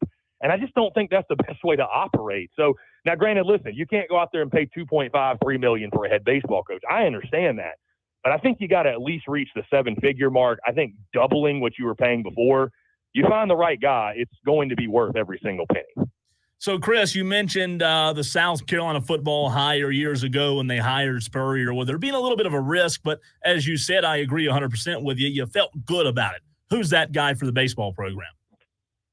I think you look at a guy first like Cliff Godwin. Maybe it's a long shot, but you do give him a call. And maybe, East Carolina just got eliminated. I know he wanted to make Omaha with the Pirates, and I thought it was going to be this year for them. But maybe a guy who's got an itch to get back in the SEC. Guys, I've heard before that Ole Miss was his dream job. And so he may be looking at that situation down there and saying, you know what, Mike Bianco could be on the way out next year. Maybe he holds off for that one. I think a Dan McDonald over at Louisville is another guy who, again, the situation at Louisville, they haven't been great lately, but if you look a little bit deeper, they've got some issues with their athletics department. I think the big thing with him that I've read up on is embracing NIL, which that's a scary thing because we're seeing what's happening with Clemson football. And if you're not embracing NIL, things can get away from you rather quickly. Outside of that, guys, there's been a couple. I think Chris Pollard at Duke is another one where, listen, Duke, kind of like their football program, it's much more difficult to win at Duke, right? And he's won at a very, very high level, getting the Duke Blue Devils to, reaching heights they never had before on the baseball field. So, those are a couple. Is there a Steve Spurrier caliber kind of guy? Guys, we're talking about you'd probably have to go out there and hire like a Dave Van Horn. That's just not happening. You're not doing that. Even like I said on my show that maybe you call Tony Vitello, and I more so meant that as like that should be the approach South Carolina has from the standpoint of they should be trying to compete and get the very best guy. They're not going to get Tony Vitello. Tony Vitello is not leaving Tennessee. Chris Lemonis is a name I've heard thrown out. Now, that one's really interesting because Chris Lemonis is a guy that I thought early in the season maybe Mississippi State should consider moving away from. I thought they had a pretty solid season with the way they started, got to the regional round, lost to a really good Virginia team. He has won a national championship. So we're talking about a guy that anytime you can hire a coach who has a national title attached to his name, that's a pretty good thing. There aren't a ton of those guys out there. So I know I just gave you a long list, and I did that, Cole, because I don't know that there's like an equivalent of Steve Spurrier. You know what I mean? Where I'm looking at like, this is one of the greatest coaches of all time. I don't know that guy is out there. So there's going to be a level of risk to a degree, but I think there's guys that are less of a risk than Landon Powell from North Greenville Division II, and let's just throw this name out there too, Monty Lee, who, listen, I love Monty Lee, guys. Monty Lee is awesome. When they brought Monty Lee over, I loved that addition. I mean, that dude's a Gamecock through and through. But, guys, he failed at Clemson. Like, can we just call it for what it is? He failed at Clemson. They didn't even make a super regional when he was there. So Monty Lee has had his shot and failed. I know he loves South Carolina. I know players love him. I know recruits love him. But he has failed. I don't think you need a retread of that and to find out what you already know. Find him across all your favorite platforms at SEC Unfiltered. Chris Phillips joins us on the show. Chris, moving away from the Gamecocks here, Jack Caglione and co down at Florida, you know, they have an awful lot of pop off that bat. They hit a lot of home runs. They hit a lot of extra base hits. How big of a threat could they pose to Clemson there in the Clemson Super? Tell us about that team. Yeah, and per sources, Diesel, SEC Unfiltered may or may not be boots on the ground in Clemson. So just a heads up there.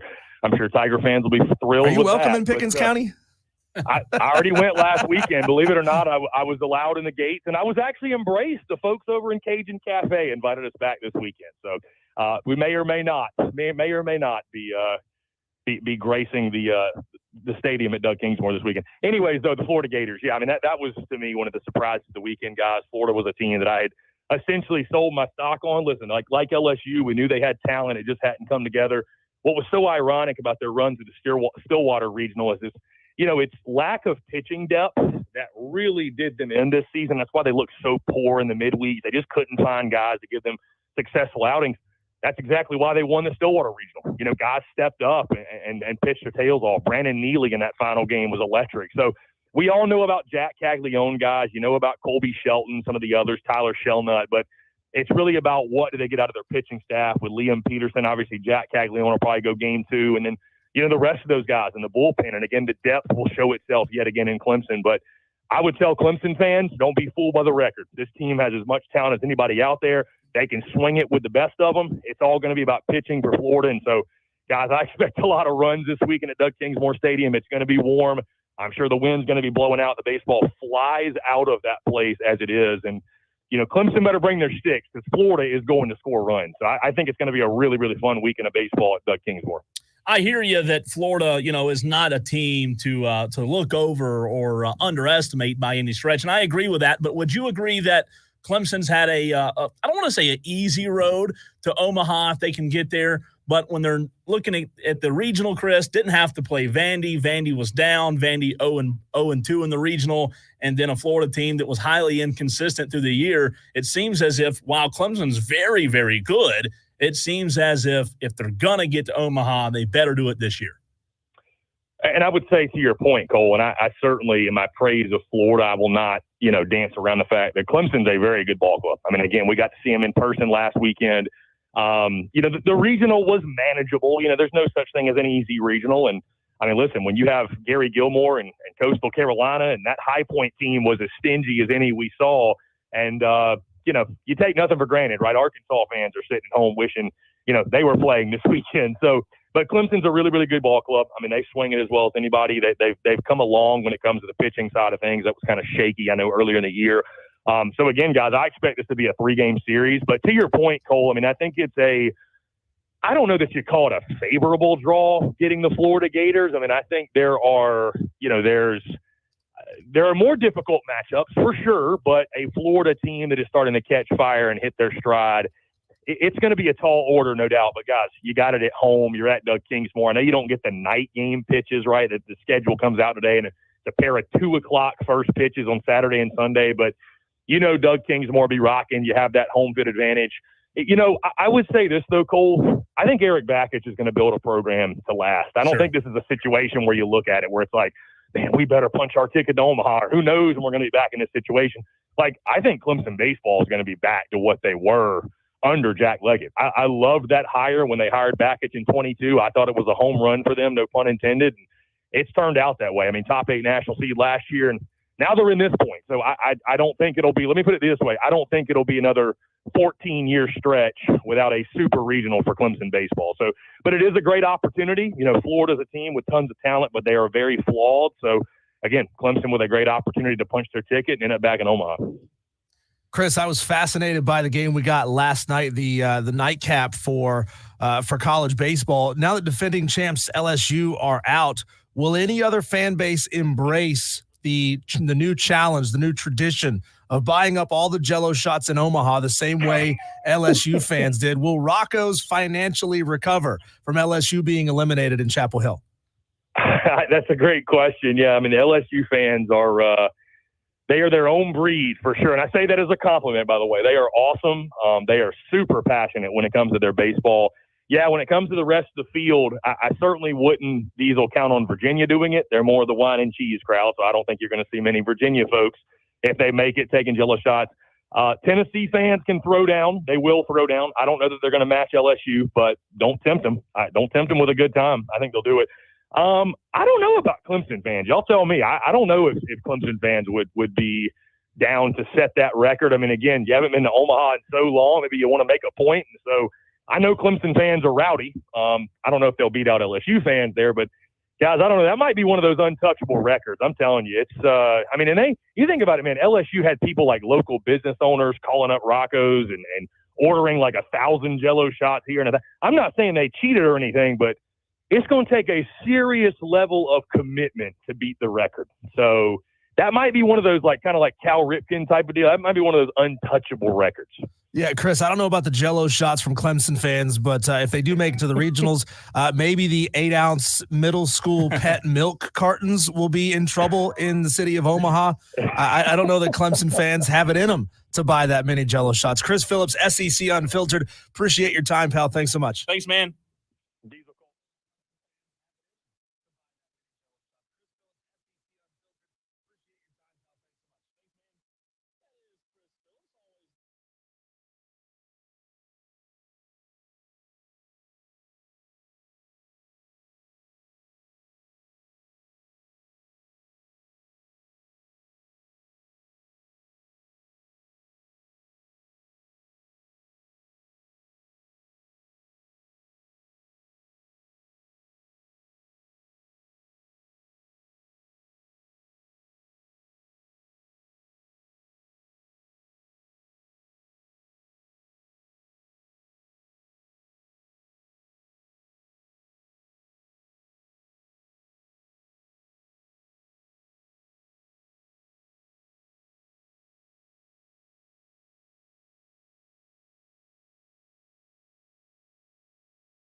Diesel, we just heard a commercial from one of our sponsors, Bojangles. Great place. I like Bojangles. I'm a They're Bojangles way guy, too much. especially their breakfast. I'm a big Bojangles breakfast fan, right? Do you have issue with a bird dog? It's a chicken strip and a hot dog bun.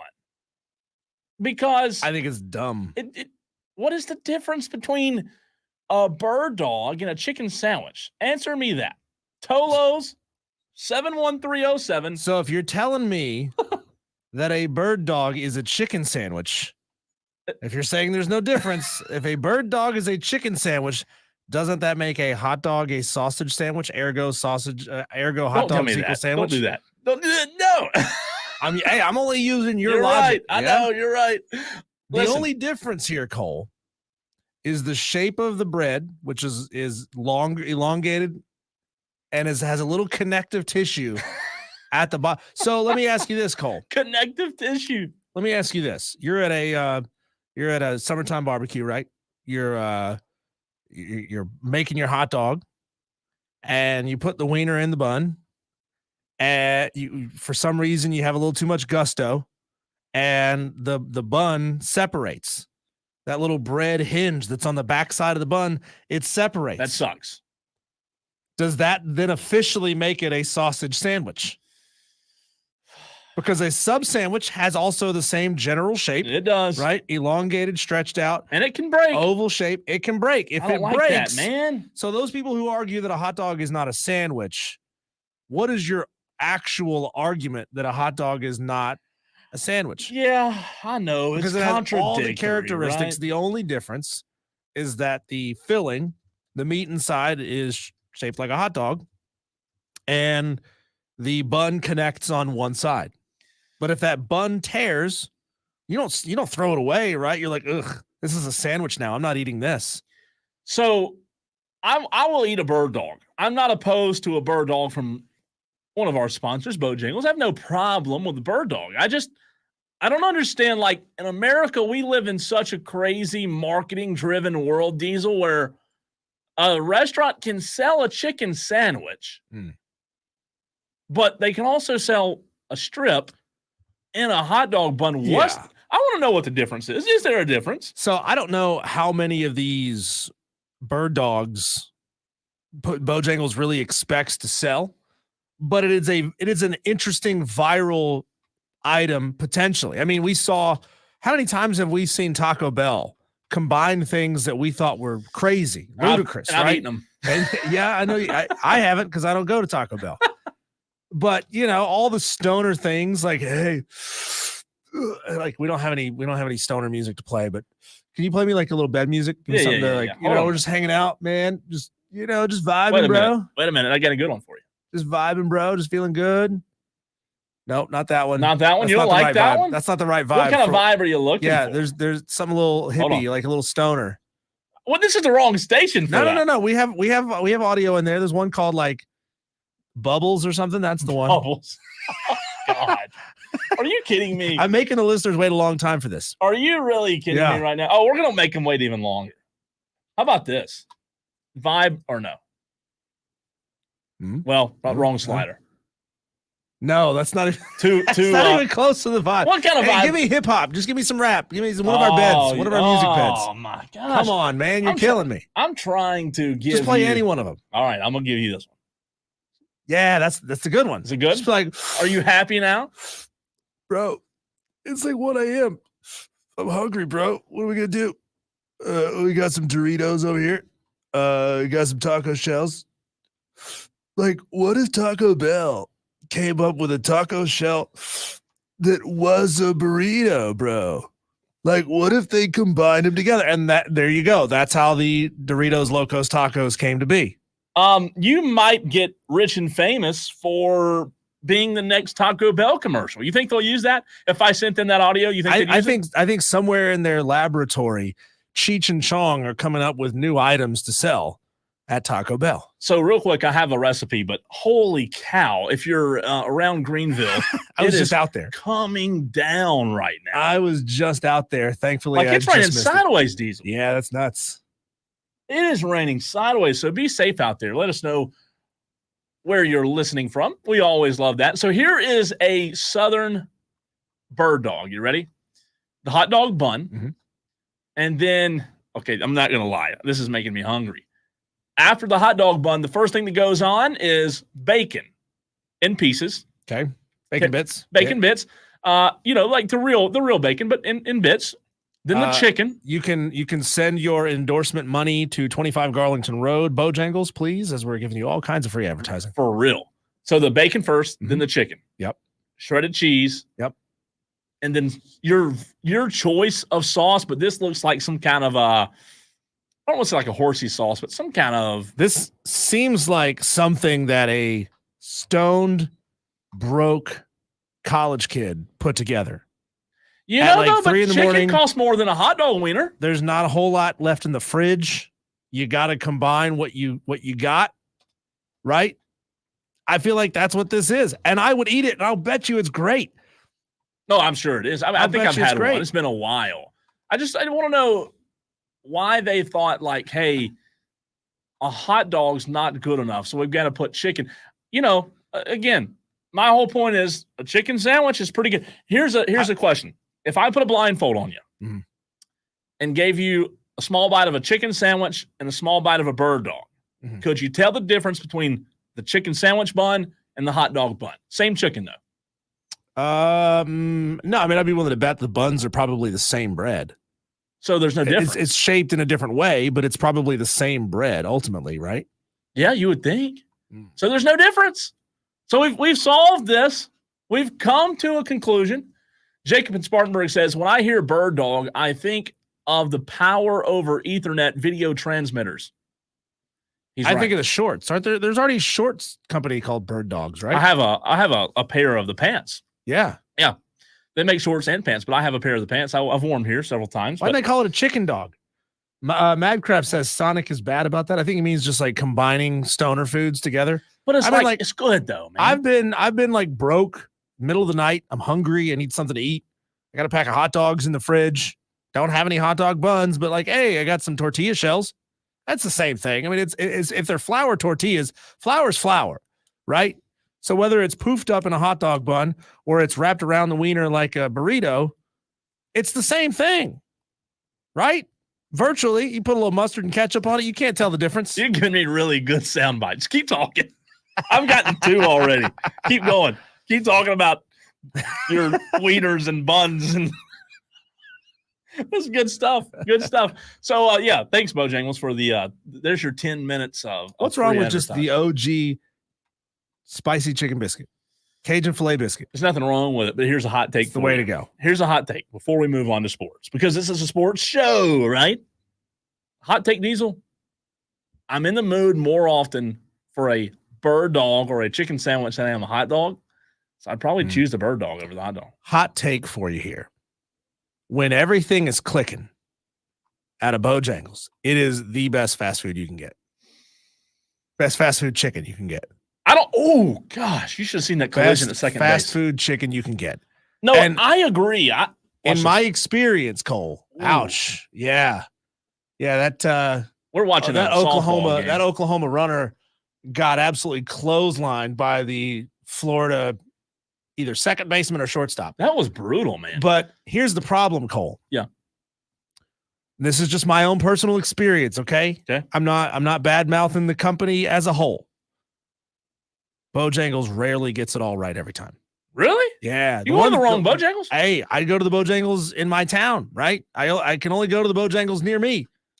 And I hadn't had that experience. Very rarely do I get a delicious, hot biscuit that's not either dried out or flaky, a chicken patty that goes on it that's juicy and hot and great. It's funny you said and that. French fries that are well cooked, that are not super, super over seasoned. You just sparked something. So, like, if they get all of those things right, and it's really only 3 things, right? You got to get the biscuit right, you got to get the chicken right, you got to get the French fries right. It's a home run. You get all of those 3 things right, Bojangles tops everything. It is good. But let me tell you this. I forgot about this until you just said that. This past Sunday morning, I went to a Bojangles in Charlotte. I was in Charlotte for the weekend, And Bojangles in Charlotte, I asked simple thing, biscuit, bow rounds.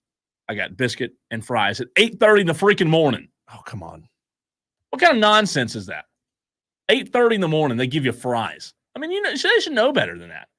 All right, back to sports. I get the fries. I don't like the bow rounds. Oh, that's terrible. I don't like them. That's a terrible. It's because they're soggy in the middle every time. That's the best part. Oh, no. Get out of here. Cook them all the way through, and they're great. All right. It's like our conversation yesterday. Tots or fries. A bow round is just a big tot. It is a big tot. I like big tots. You like big tots and you cannot lie? Yes. Diesel, I asked the question before we hit a break because we do have to get to some daily wires in the next segment. Oh, do we? Can't talk about fast food for another we can. 25 minutes? We can't. But I want to ask you the question. More and more cases continuing to pop up with sports players getting caught doing the dirty. And I don't mean that dirty. I mean sports players. Did I say sports players? You sound like somebody who just genuinely doesn't know what to call them. My wife's like, "Oh, you watching sports ball again sports tonight?" Players. Let me rephrase athletes? With athletes, with sporting players getting caught doing the dirty. And I'm talking about the gambling, the sportalists, the athletes, the major league players. Mm-hmm.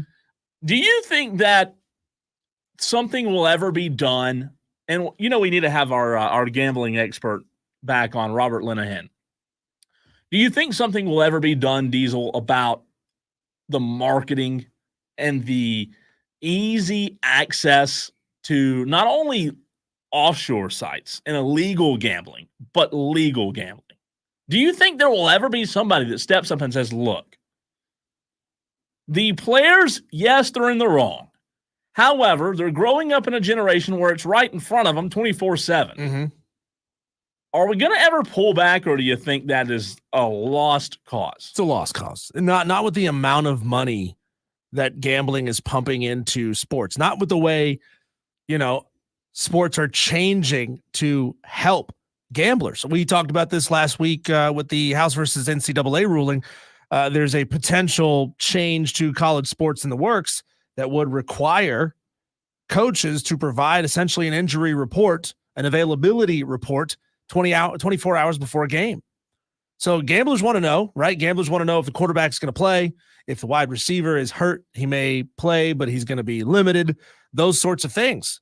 So gambling is fundamentally changing, in my opinion, in this very narrow purview for the better. I don't like being able to keep secret who's going to play on your team until like right before kickoff.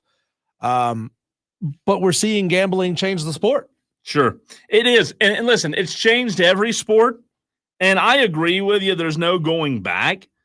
But like at the same time, man, it is everywhere. You said it. I mean, it's every commercial, every ad, every time you open your phone, you're seeing DraftKings. Every podcast you listen to has BetMGM on it. We carry a gambling show right after our show every day. Mm-hmm. And guess what?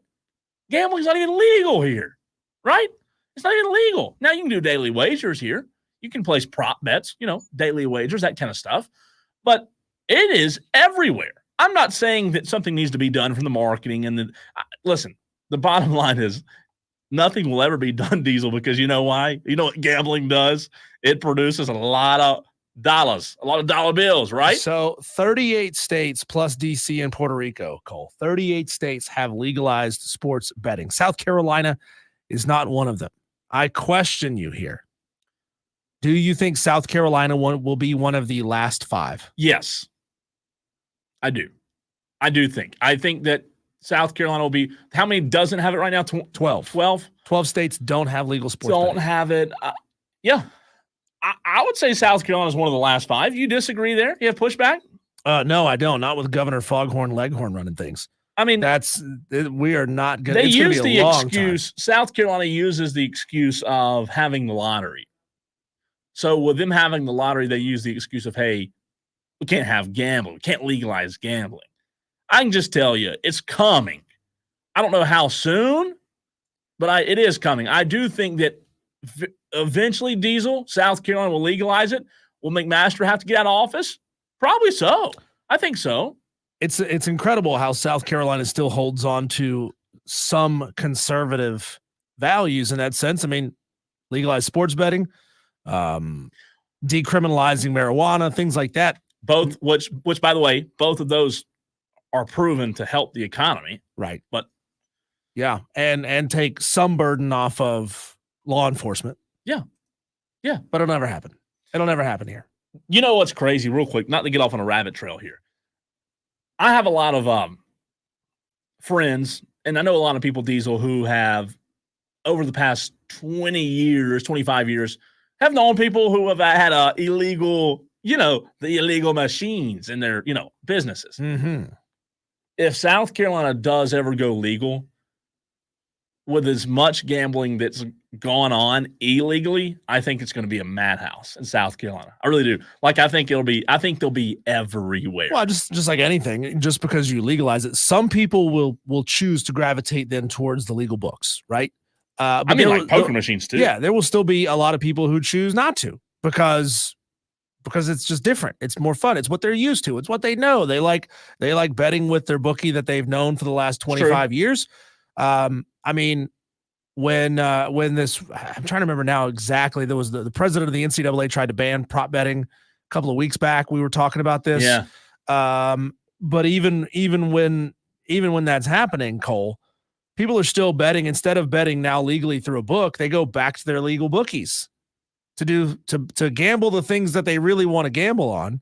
They'll go back to their illegal bookies if they have to. Like, just imagine if you go next door to where we are right now into a nice establishment that sells chicken salad, and all of a sudden there's like 3 poker machines on the wall and there's cigarettes, like it, in my opinion, if it does get legalized, it's gonna be nuts. What kind of places do you hang out in, Cole? Because I've never seen one of these machines. Oh, what? No, machines? Never. No. Huh? Yeah, hey, time to go to break. We got to go to break. Cole, when we come back, we're going to take one more quick look at our daily wires, and we're going to go regional super by super and pick the winners. First impressions, no thought into it, of the super regional round. That's coming up next here on the Fan Upstate.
Per that intro there, Cole, how many people have we had text in the last 2 weeks and say, if I was a head coach, I could do a better job? Several. Yeah, 1 or 10. Yep, 1 or 10. 1 or 10 that I can think I could of. do that.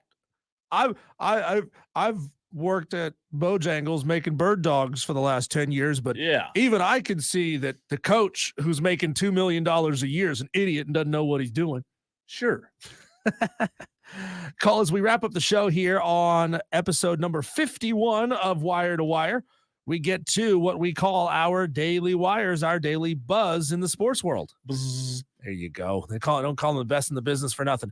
Oklahoma was defeated by UConn last night 7-1. UNC defeated LSU 4-3 in 10 innings late. That was a fantastic ball game. I was watching that one live. LSU came back. They stormed back. North Carolina, I think, scored 2 in the first inning of that game. LSU fired back, got into the ninth, tied up 3-3. UNC loaded the bases on LSU and then had a walk-off sac fly to win it. What a fantastic ball game that was. UNC advances to the Supers.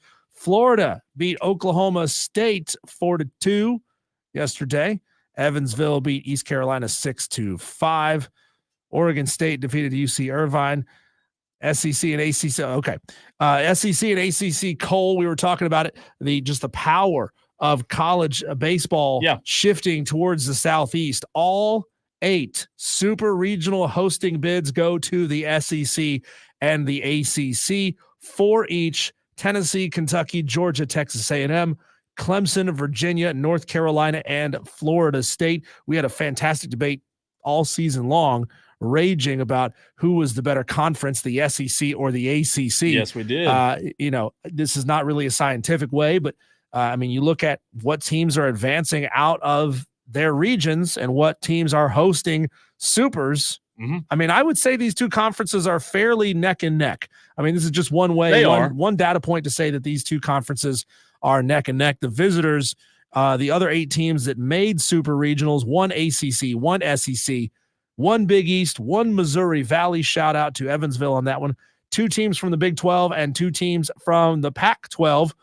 Pretty soon, they ain't going to be Pac-12 teams anymore. Those bids are going to the Big 10. How about it?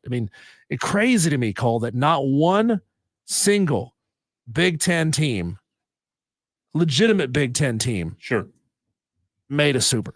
That blows me away. There's no baseball in the Big 10. It's a Southern thing, man. It's a Southern thing. It is. Really that's an argument not dissimilar from what my own alma mater fans, App State fans, have been arguing. You can't win at a high level in Boone because the altitude's high and it's really cold and you can't play a lot of home games early in the season. You got to travel a lot. Those are the excuses that you hear, and those are Big 10 excuses. So at least I can say that my school has some similarities with the Big 10 in that way.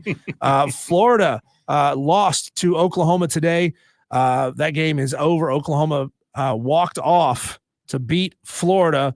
They will advance to the college softball national championship series against Texas. Yeah. So the Red River Shootout playing it off for the national championship. How about that, man? Playing a conference rivalry series. College softball, man, it's different. Yeah, that venue that they were playing some of these games at, Cole, is just absolutely fantastic. I have to look it up and see where they were playing these games, but it looked like FCS style seats. Yeah, like a small lower deck and an upper deck sitting on top of that basically go straight up and hang down over the field to play, to watch a game in that environment, especially a game that is truly rocking with a fantastic atmosphere. That must be a sight to see, man. I would be stoked to go see a college softball game in that environment. Atlanta is in action tonight in Boston. Good thing, Cole, because if they were trying to play in this kind of weather, be tough. They would probably call that game. Max Fried will get the start for the Braves. They're going to need some help from Max Fried because they find themselves 7 games back in the NL East. Falling behind right now, Cole. They got to stem this tide of what's going on with them losing a lot of ball games right now, or else they'll put themselves too far back to really be able to make a push into the postseason. Finally, Cole, Clemson and Florida game 1 has been announced as 2 p.m. first pitch on Saturday. we know that Chris Phillips is going to be in attendance. So you Gamecock fans, look out for Chris Phillips. Go give him hell if you see him, would you? Well, there ain't gonna be no Gamecock fans there. No, well, I mean he covers all things SEC now, Cole. Sure. Don't you know? He is SEC Unfiltered. That's right. As we got about 40 seconds here left to go in this show here, Cole. Evansville versus Tennessee. Who you got? Tennessee, UConn, Florida State, Florida State. Kansas State, Virginia. I'm going Virginia.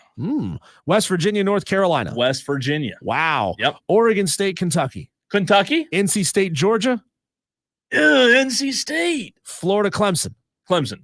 Oregon, Texas A&M. A&M. Going chalk in Going 6 A&M. out of 8 Yeah. series. Yeah. Bold going with the Mountaineers and the Wolfpack. Thanks for listening to the show today, you Tolos. We'll be back doing it again tomorrow, 3 o'clock, right here on the Fan Upstate.